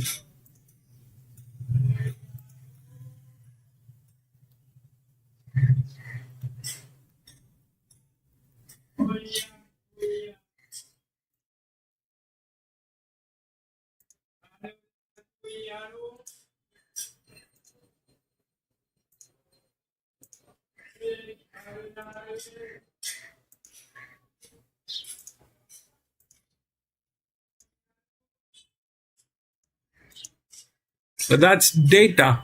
I mean, the data will show what the numbers are. The numbers are being sent by the track.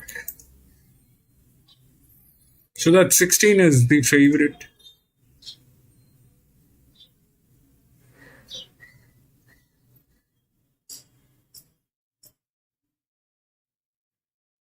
$1,800 meter.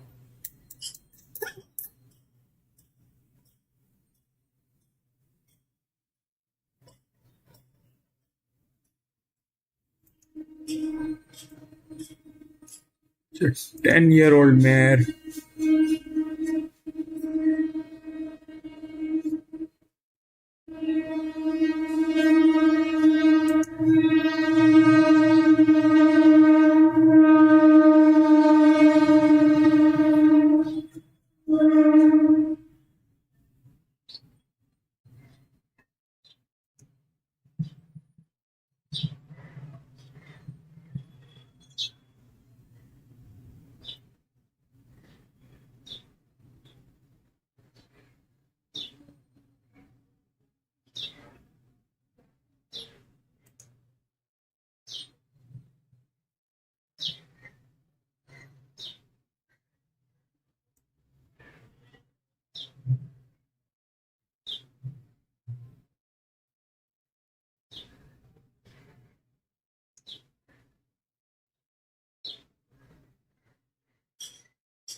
This is a linear. It doesn't have the physics to win. 7.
So it's an 1800 meter.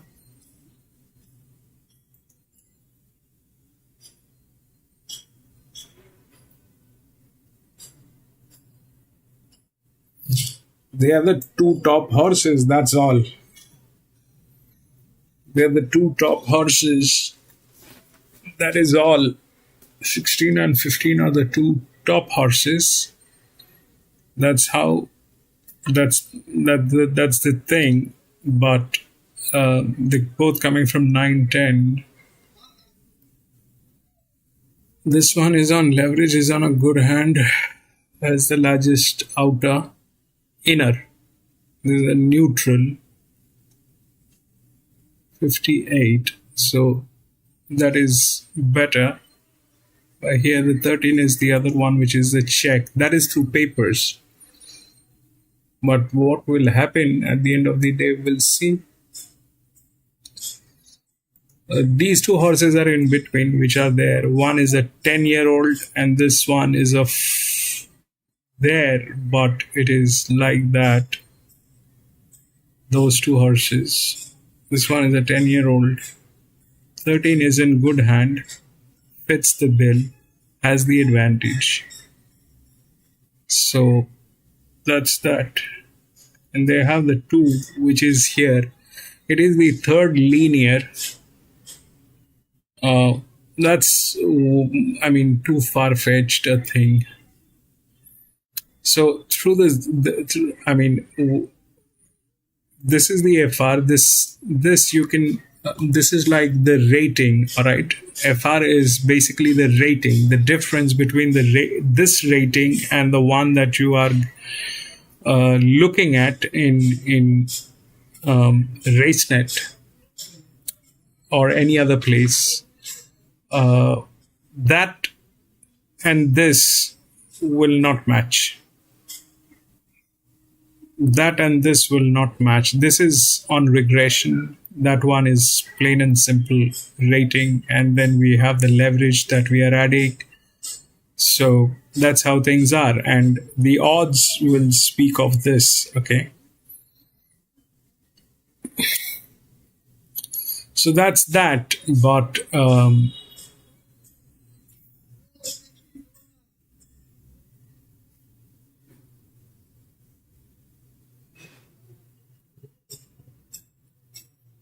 we'll see how it works.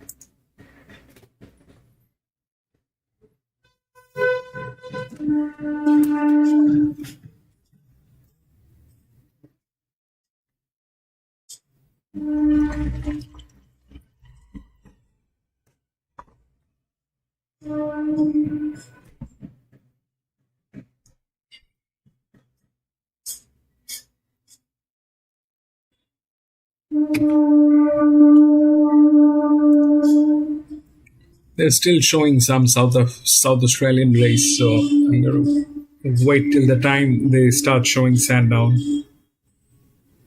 In South Australian races, they give us copyrights. Can't get them on screen.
We're talking about Ballard and Pakenham.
$50 Autumn Slade, natural rule of 7-8 for Genrachiro.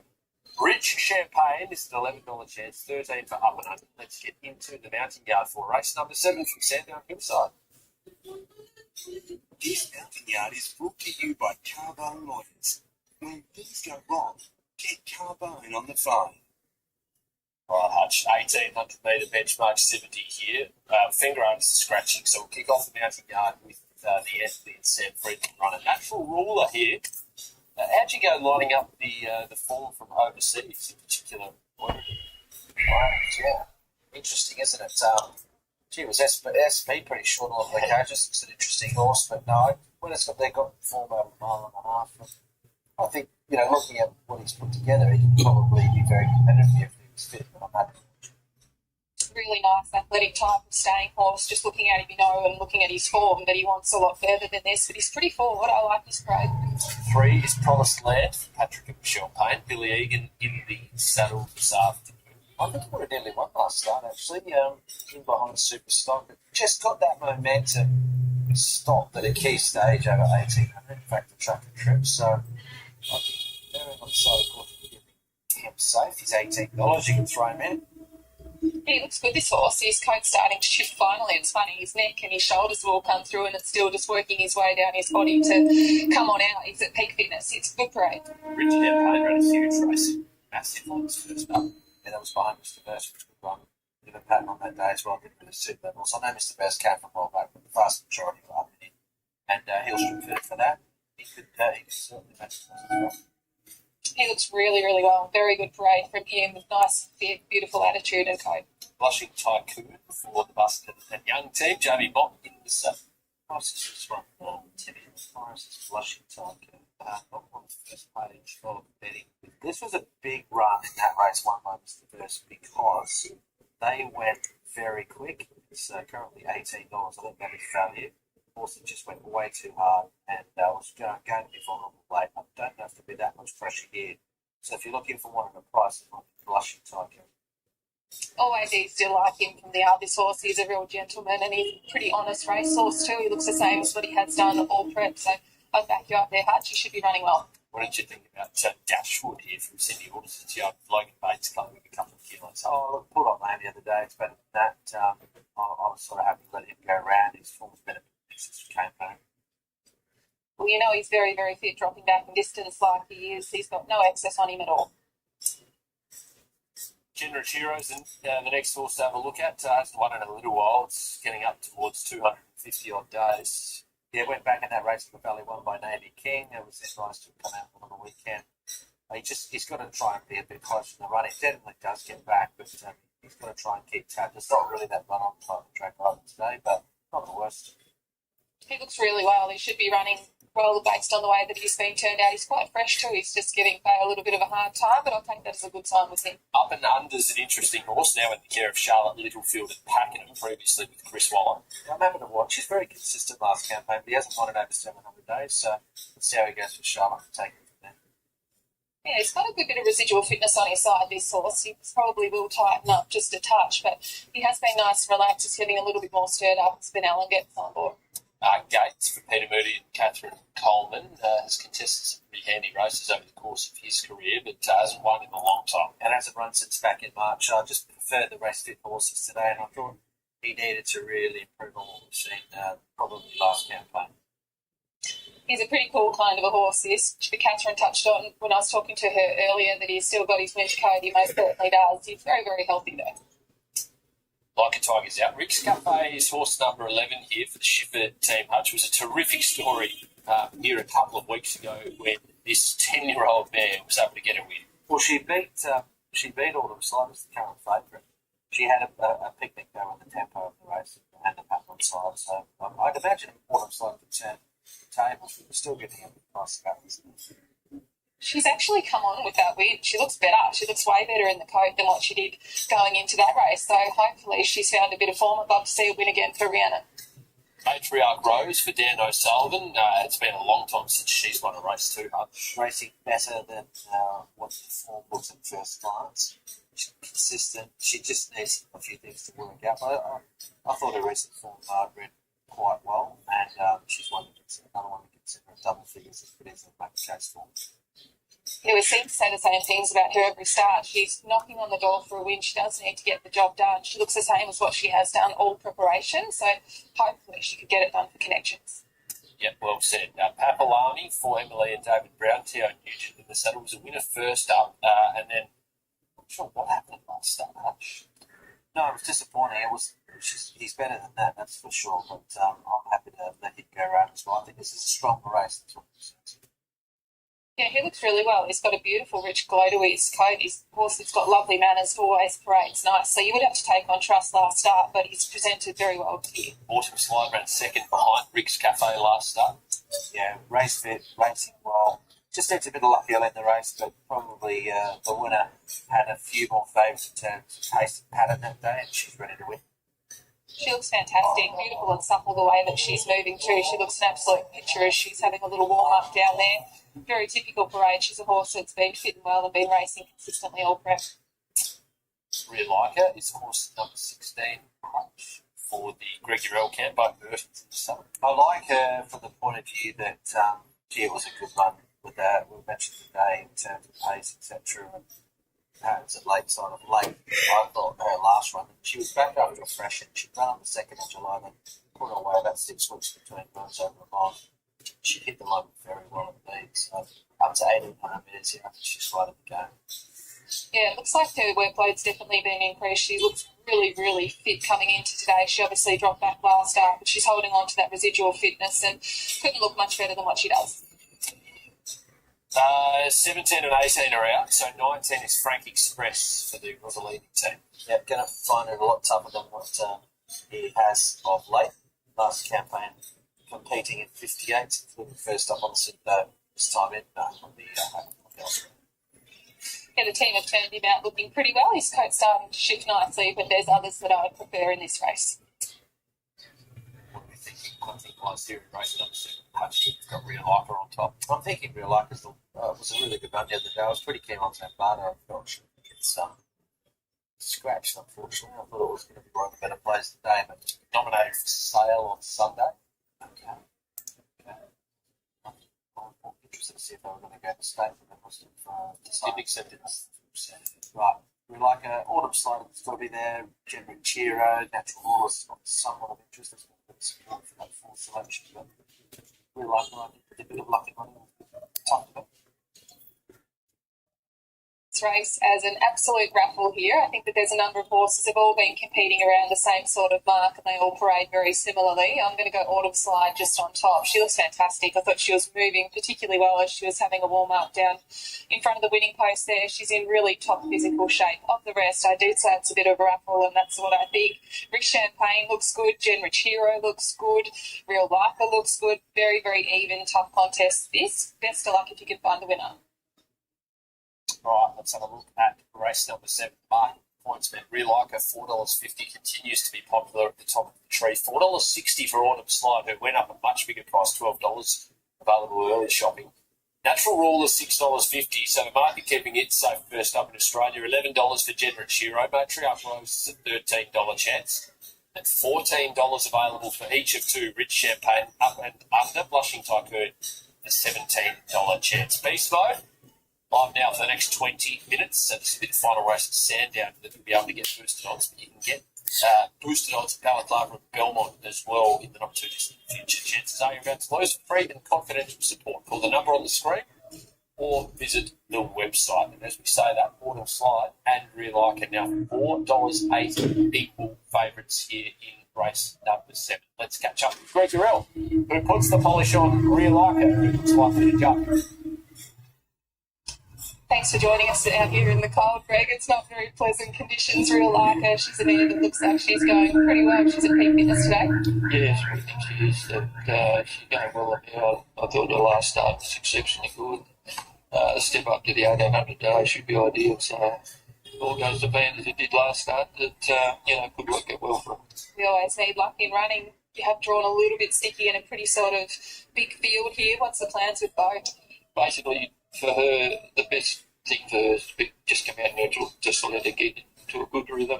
And as the race unfolds, she sort of, pick a spot where he needs to be, and she's got a good finish on in this mare. And but if you change that, you just don't get the same effective result with her. So she's just not a best if you can ride a very neutral early. Is this that sweet spot, this race, in a stepping stone to step up over a little bit further again in the not too distant future? We'd like to. I mean, the target for her probably is to pick a picker and by the race. So which sort of means, a couple of reasons in that. Obviously, the race itself, the picker, but her mother actually won it, so it'd be nice for her if her daughter could win it. That certainly is. She was a pretty good horse picker, wasn't she? Yeah, exceptionally good one. It's she sort of set the benchmark as far as mares go, and they're pretty hard to find another one at the moment. You have a pretty big trophy room at home for all your accomplishments within the equestrian industry, but I'm sure Pinky's trophies hold the highest regard. Certainly does. Very special spot in the office, that's for sure. Hopefully there can be more of the joiner and she can go well here. Good luck, you, Greg. Thank you very much. We're going to throw up to Danny Hill to call the action here. Amy, thank you. Interesting race at 1,800 metres here. Another open contest. Equal favourites on the tote, numbers 15 and 16, both at the $5 mark. Autumn Slide and also Real Liker. A lot to like about that performance from Real Liker here the other day. We think the 1,800 metres is going to certainly assist as well. Fascinated by Natural Ruler, not the biggest horse in the world, but see if the Irish form stands up here. Now up and under about to come along. Up and under about to join them with Rick's Cafe and Blushing Tycoon as the starter heads over to the platform. Third leg of the quaddie. Now Rick's Cafe goes in, Rose Hammonds. Blushing Tycoon joining them. Gates is on its toes. Field set. 18 upwards and away they go, and up and under towards the outside was the best to begin with Rich Champagne. And over towards the rails, Rick's Cafe. Matriarch Rose got to about fourth with Genra, Chiro and Dashwood. Blushing Tycoon's wide, trying to find a spot at midfield from Gates, and they were followed by Promised Land. Next, Natural Ruler and Cable Army, and then towards the back, Autumn Slide, Real Liker and Frank Express. So the big field, thunder past the 1,300, where Rick's Cafe is in front of Rich Champagne, and up and under 3 wide. They're a length and a half, Matriarch Rose, followed by Genra, Chiro and Blushing Tycoon. Court wide's going to push forward, followed by Gates, Dashwood, Papal Army. 2 further back, Promised Land, and then came Natural Ruler. Well, back in the field is Autumn Slide, Real Liker, and last of all is Frank Express. Up and under the pile at 1,000 metres to go. By a length to Blushing Tycoon. Rick's Cafe is third. It's a neutral speed. Fourth, Rich Champagne. Fifth, Matriarch Rose and Gates wider. 3/4, Genra Chiro past the 800. Followed by Promised Land, who's tracking into it. Next, Papal Army, Dashwood, Autumn Slide. And then came well back Natural Ruler, who's been shuffled back to last. Passed by Real Liker and the Boulder Frank Express. Coming around the turn, 600 to go. Up and under in front of Blushing Tycoon, and then came Gates the outside, Rick's Cafe behind them. Further back is Rich Champagne, who is going to angle towards the outside, and Autumn Slide is starting to charge down the middle in the line jacket. Blushing Tycoon at the 300, grabbed and headed by Autumn Slide. Gates battles on Rich Champagne, and Real Liker the outside, but Autumn Slide put up 2 or 3 lengths. Blushing Tycoon, Rich Champagne, and Real Liker from Matriarch Rose, but it's all Autumn Slide, and Autumn Slide's going to come away and trot. He's down by 2 lengths. Real Liker prominent for second from Rich Champagne, Matriarch Rose, and then Blushing Tycoon. Next, Promised Land, Genra, Chiro, Dashwood, followed by Natural Ruler. Well back, Papal Army, Gates and Rick's Cafe, and at the tail, up and under, a gap, Frank Express, a clear last. Autumn Slide, number 15, has won easily. Damien Lane for Simon Zara. Number 15, Autumn Slides, tracked into it beautifully, and was an easy watch if you backed the favourite in the end, the tote favourite at $4.30 and $2, has raced away to score. We stand by for second, Real Liker, Rich Champagne fighting that out, and it was a comprehensive win. Autumn Slide, who was chasing Rick's Cafe in that slowly run race here the other day. She's been knocking on the door. She records her 4th victory at start 14, the mare by the Autumn Sun. It's race clear. And skipping through the line to win it easily, defeating 16 Real Like It. Bo Mertens for Greg Durrell ahead of number 4 in third, Rich Champagne, Craig Williams for Andrew Bobbitt. 4-13, Matriarch Rose. Fifth was number 5, Blushing Tycoon, again having to work hard today. And sixth was number 3, Promised Land. It clocked 1:48.63, so they've run a class record there, 1:48.63. And it was 2 1/4 by a head, 2 1/4 by a head, 15-16.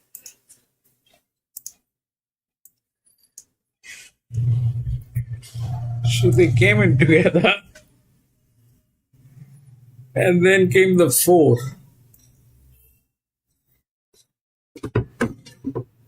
which was the second linear, which was here.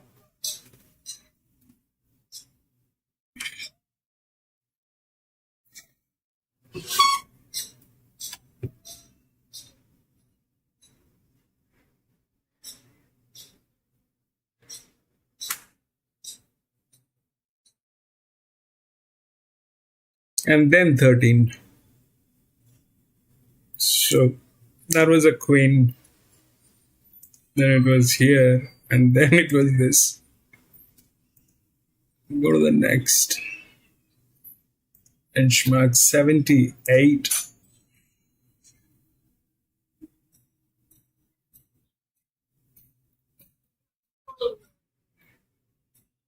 One, 3, 4, 14.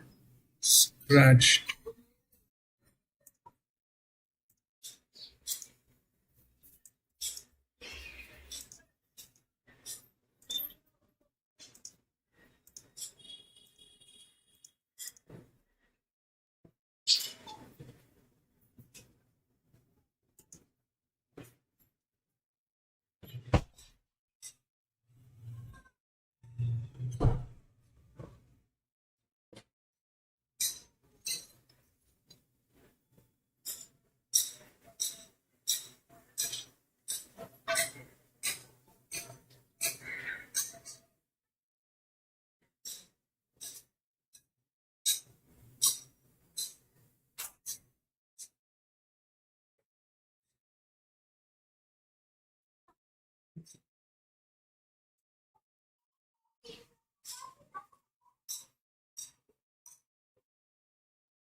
So this is a 1400 meter, and they have all 5-year-old, 6-year-olds here, and then they have a 3-year-old here.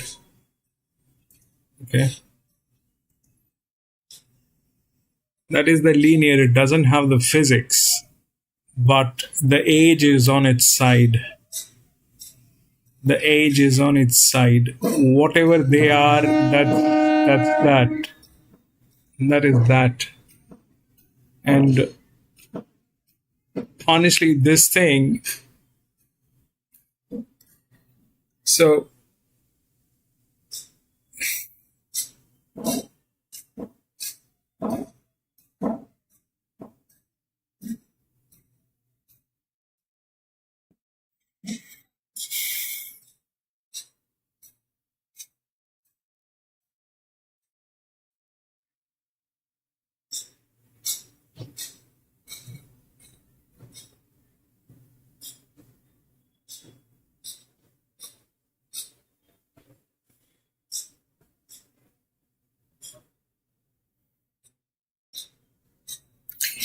I don't like this.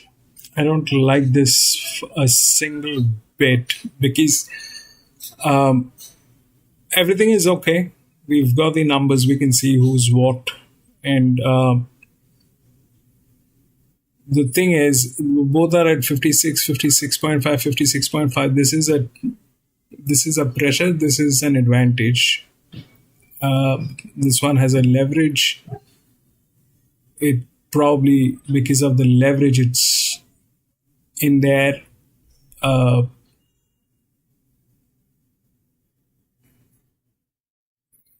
But that's not what this thing is all about. This thing is about this 3-year-old. I don't like it because the 3-year-old, it doesn't have the physics, but it doesn't require the physics. It's a 1400 meters, and if that thing goes through, it's not that it has been doing great. No, sorry, that is like 111, and suddenly it is with Sheen writing this. Everybody is like 5-year-old, 6-year-old, 7-year-old, and all that, and this guy is like a 3-year-old gilding over a 1400 meter. That's the highest leverage on this to be a benchmark 78. Probably not one of the. I mean, 6 is.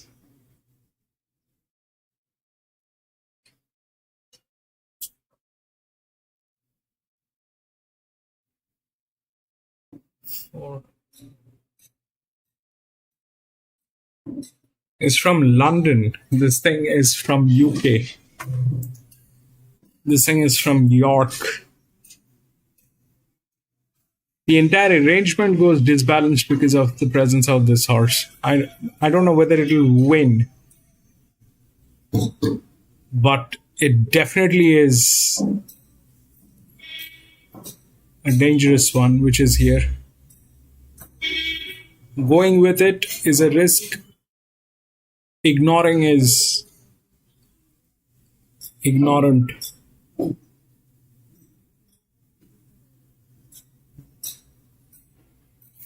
We'll see what they have to speak about this.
Just look at that horse on race night. It's like a dangerous one. What is it doing here today?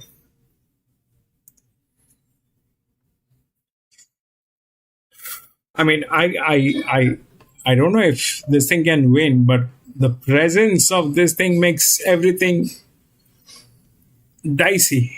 Everything is dicey when that thing is present there.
This is something else.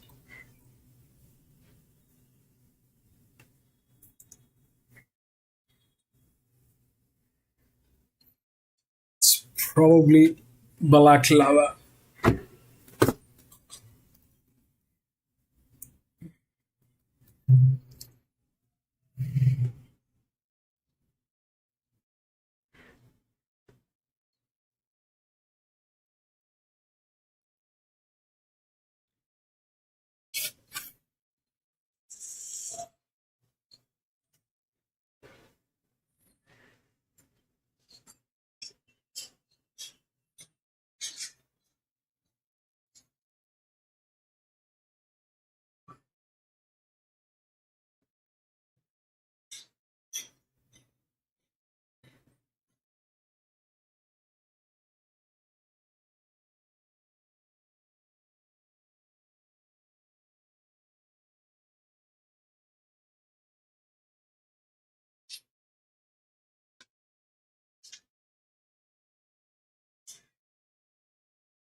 Belmont, not balaclava, Belmont.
Raul was in the 12-metre position. I liked this run from Ferrari. I like the name too. It's a bit like Ferrari, sounds like, but it's a Ferrari. And I tell you what, pretty slick too. This form will work out well. I think obviously with the winner they're going to aim quite high with Point Barrow, but outside of that, we've seen Shingina in good form. Maysha being last start went along with Yamashita's goal. But this was just the second career start for Ferrari, and I like the way in which she closed off. I think there's a bit of a future with her. Stick with that form; they've run a pretty good time, and I think that you'll see her perform pretty well wherever they decide to go. They might take their time a little bit in terms of where they decide to go, whether it be benchmark or against their own age group. The next one to take a look at, there was a lot of money around Timmy today for this Galloper here, and it was a nice run from a horse by the name of Dish we hadn't seen in a while. So really big action individual. Look, Stoker was impressive. Blake shit on board, sat back, rounded them up. But once again, they've run really good time here. They've run pretty slick time. It was a good track. Surface was good. You could do that. I think late sort of 4 to 6 through the day was sound. It was a horse we hadn't seen it over here. Look at the gap back to third, and it's horses in good form. He separates back there. We've got next on Nick's there, who won in Adelaide. Saluted was disappointing. But I think that form will stack up pretty well. I think it's a couple of quick.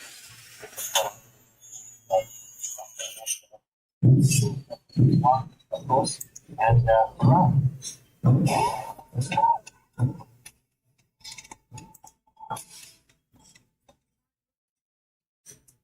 The lucky license there down Hill Rip, $3.60. Right, Toki is a $4.50 chance, $6.50 for Fiddler's Green. Trial by Press is a $7 chance. The same quote as Our Cooper.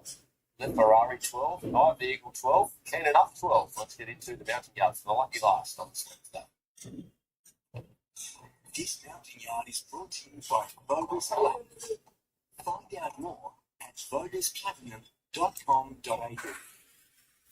Well, I've done some with the first 7 races. If you haven't, now's the time to chime in and try and blast out. This is 1,400 metre benchmark 78. Le Ferrari is the first horse that we get to have a look at, Hutchie, in the mountain yard from the Lindsay Park operation. Harry Coffey in the saddle. He's fresh today.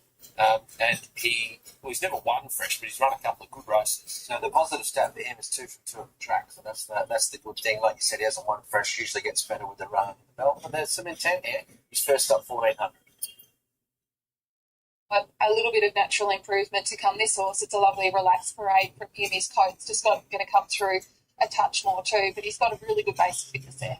5's right Toki for the big price of Ken Ridley team. That is. Look, I went with his horse with scratching him another one, but just felt that 1,400 was worth the chance. D Lane on board. I like the run at Flemington where I thought he wouldn't have won, but he was a touch unlucky behind the Bergerac. And then they went to the Valley and it was just making it very fast. So let's fall on the price now. He looks fantastic, this horse. He caught my eye the minute that he walked in. I looked down at my form guide to see who he was. His coat is absolutely beautiful, in great physical shape. 6 was a late scratching as well. Punters take note. Fearless Freddie on Vet's advice. Okay, 6 was scratched. Number 7 is Crown Cruncher for Stephen Brown. Luke Cartwright claiming the 3 kilos off 57. His best form from last prep would give him some chance, but he was just a bit plain. Just slowly run race wrong, won by Princess Q. The marker was a good lead. He's 200s there, he's 80s today. Let's watch him again. He's an absolute gentleman, this horse, and I do feel like he's trending in the right direction. His coat's cleaned up and his strip's fitter today than what he did first up. 5 the Eagles, an interesting runner for John McArdle. Can this Galloper bounce back here, do we think? She was giving him some chance last up on Just Deal. It was a bit disappointing for mine. I thought the run for Corfield was good. He took off very early and he could bounce back. He looks really well. He's going to need a bit of luck from where he gets to from that draw. That's my concern with him. But I think the horse is presented in beautiful, healthy order here. He's just messing around with his tongue tie a little bit today, but hopefully that won't bother him too much. What about Hill Rip from the Corstons and Market operation? Punchy with Benny Allen in the saddle. No luck whatsoever behind that last night. Same form as Eye of the Eagle, of course, and Fiddler's Great. But this is a horse that he was very unlucky the other day. Gone very close to it. I think it was a minor setback since the stable, but if you like that last run, it's easy to like it today. He looks great. He's in absolute peak health, this horse. Could it be any better here? Tennis trial by press for Greg Urell and Craig Williams. That I thought ran a bit behind Bossy, but ended up to race. They crawled in. I think he Express came into that race to win and start. So it's the right sort of form. 1, 5, and 16. He's going well, and should get a good run with Craig on board. I've had her on top nearly every start this prep. She's just been maintained so beautifully. Her coat couldn't be any healthier. She's fresh. She's feeling very well. Fiddler's Green for Annabelle and Rob Archibald. Ryan Houston in the saddle. There wasn't much market support in that race won by Just Deal and set it well back, so had excuses. The run trial was better behind Dragoon. I'm just not sure if that's the right form for Fiddler's Green, so he'd be one I'd be betting against. Lovely and relaxed in the yard before the jockey got up on board. I think that he's moving particularly well. His coat's nice and healthy as well. 12 is keen enough for the league team. John McNeil in the saddle this afternoon. Yeah, he's not an easy one to catch. His best is good enough though, and that's for sure. One two back in place, lane 3 back to wrong beat. Didn't have too many to be smart keeping all the other day. That was a stronger race than the end. It's very similar parade to how he looked when he won here 2 starts back. The horse is fit and going very well. 13 is our Cooper, probably due a little bit of luck, this horse. Where are we thinking he's at, Hutch? I think he's sort of capable, but he needed to pan out more. Will help 52.5 back and drawn a gate where he'll probably just behind him. It hasn't been a bad spot to be today. I think generally it might be in that first section, first third of the race, but he's going to get his opportunity with no weight. He's a lovely horse, this fellow. He's quite handsome. He's been turned out in really nice shape too. He's been trending in the right direction. I haven't seen him for a couple of starts now, but he's definitely hit his peak here. All right, Hutchie, can we bring us home a winner? Be nice too. Yeah. Only had a couple today, so let's try and add to the tally. I think Ray Koki's got a good chance. He'll can win. He'll be looking for better luck. It's a bit of a chance for Ray Koki in terms of the distance. I'm not completely sold 1400 will be ideal, but we'll find out soon enough. Trial by press is each way chance. And the Eagle can mix things up, but it's going to finish way long. 3 horses here that looked particularly well, and there's really not too much between them. I'm going to go trial by press just on top, just because I love this mare. I've been with her most starts on top of her recent form anyway. She's a really good-looking type. I feel like the team have just got her in that beautiful sweet spot. The other 2 that I thought looked great, but there's nothing between them, was Heel Rip and Raikoki. Both horses was presented beautifully here today. $3.50 for Heel Rip now, $4.20 for Raikoki. Trial by press, the one Amy likes at the yard, $7.50, the same quote as the Fiddler. Fiddler's Green. Our Cougars, $7.50. 12 for the Eagle, Keen Enough, 12 as well. And the Net Ferrari, $14 chance. Strong takes, cutting edge form, betting insights, Jules Sticko and Hutchie. Foxcatcher, get them on the social media platforms listed there. Well, speaking of the great man up the top in the white shirt, Jules, what have you got for us? Have you got something to set the cycle winner with? Well, I've just got one for the punters out there that they can play into the future space. So the Metrop, which is sort of first week of October, there's a horse called Soul of Spain. Waller's horse had 2 runs up in Brisbane, just rated as fast one too, but went through the absolute sky. Get double figures at PointsBet, and I think that's best price in the market anyway. Look at some other joints, it's all single figures. I think I'll have one more run into the Metrop, be on the minimum, be with Soul of Spain.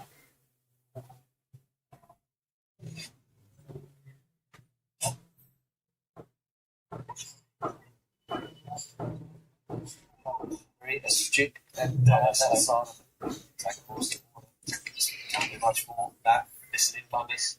You don't mind a sort of long range play. You're in that space. Yep. Not as good as Terry McCall, though. He's got a small ticket on. All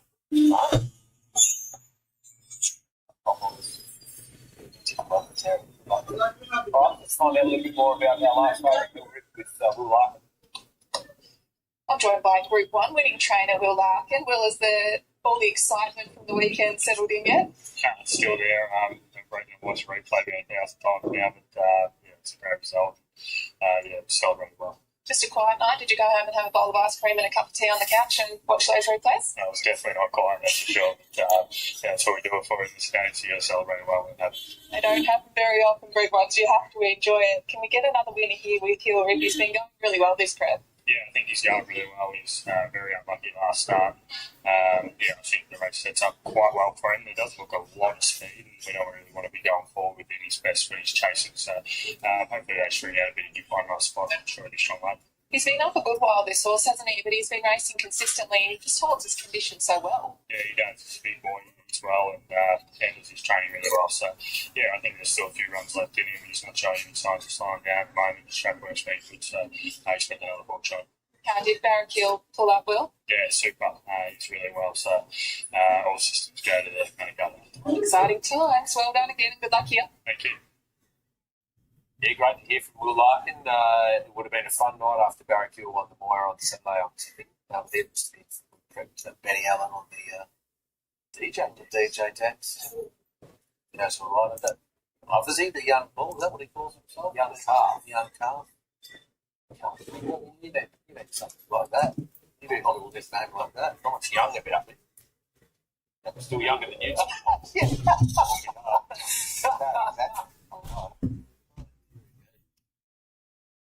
Anything to add, Jules? Okay. Anything you like here? Yeah, back till Rip, so it'll run full. But that's what we're on. And I like Marcus Sport. Just got to get to the right spot. And I think if it does on the right backside, it's going to be right in this race. I sort of had a knock on a few of these others. The Fiddler's Green, the trial by press form line, sort of against it. So I was happy to be with you. I'm glad that we've dodged talking about the footy too much today as well, because I think in this room, right, we've got the Geelong section and we've also got the Magpie section.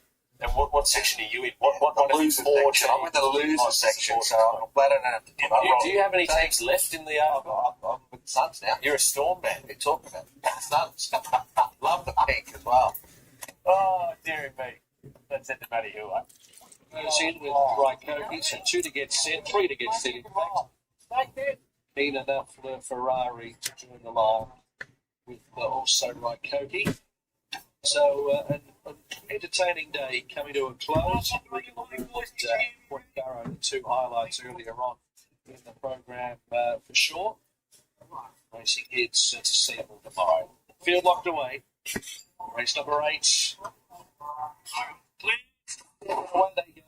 And I'm the Eagle from Barrier 1, one of the best to begin with our Cobra and also Raikkonen and Le Ferrari. I'm the Eagle, happy to take the set, and then behind those trial by Press, and then came on the outside middle of Green. Ground Crush is going to make up some ground on the rails. He'll rip back the second last, and Restraint Keen Enough is at the back. So the leader towards the top corner, Raikkonen, 1,000 metres to go. The drifting second, elect by 3/4 of a length, Le Ferrari. A length and 3/4, I Am the Eagle, third from our Cuba. Then came along the inside, Crown Crusher, trial by Press between horses, Fiddler's Green 3 wide. A length and a quarter, Heel Rip, who would spot the speed about 7, and last Keen Enough. Raikkonen, the front runner, comes around the corner. 600 metres to go from Le Ferrari. I Am the Eagle third, and then came out deeper our Cooper, about to tip out 3 wide. Then Fiddler's Green, trial by Press, Crown Crusher. Heel Rip still second last, brought to the extremities of the track, and then came enough. So the leader is Raikkonen. Violet, I Am the Eagle, Le Ferrari as they sprint up down Corrigan Dip at the 300. Heel Rip is getting going from a long way back now from Fiddler's Green. It's Raikkonen, 200 metres to go. Heel Rip, Le Ferrari chasing still Raikkonen, 100 metres to go. Raikkonen's got a goodly margin, and Raikkonen for the late train run again. 5-9. 2.25. Second, Le Ferrari, and third, Heel Rip. They were followed by Fiddler's Green, our Cuba behind them. I Am the Eagle, Keen Enough, trial by Press, and last Crown Crusher. Raikkonen, the winner, number 5, Damien Lane, winning the last 2 races, trained by Mick Price and Michael Kent Jr. Had the tactical advantage over its main danger in commission, sitting up there near the front, dictating terms, whereas Heel Rip was out the back. And it was all too much to do for the favourite, Raikkonen, sailing away for a good victory. Raikkonen winning. Takes it out well in the final race on the card today. As we stand by for the full details. But it's Raikkonen, number 2. Despite a drip, 420 after $5 on VOP. You've got 480 and 210 on the tote. Damien Lane with the final 2. Le Ferrari second, 370, and Heel Rip at 150. Fourth goes to number 11. To that 5, which was the EW. But Damien Lane was riding it, so went through with one of the highest advantage.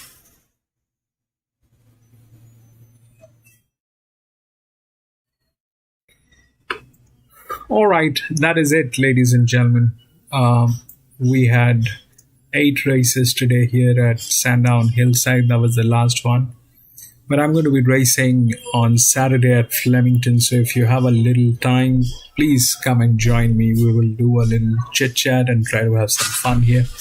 And thank you so much for being there, Gatekeeper. Thank you so much, my friend, for being there. Adaman, thank you so much for being there.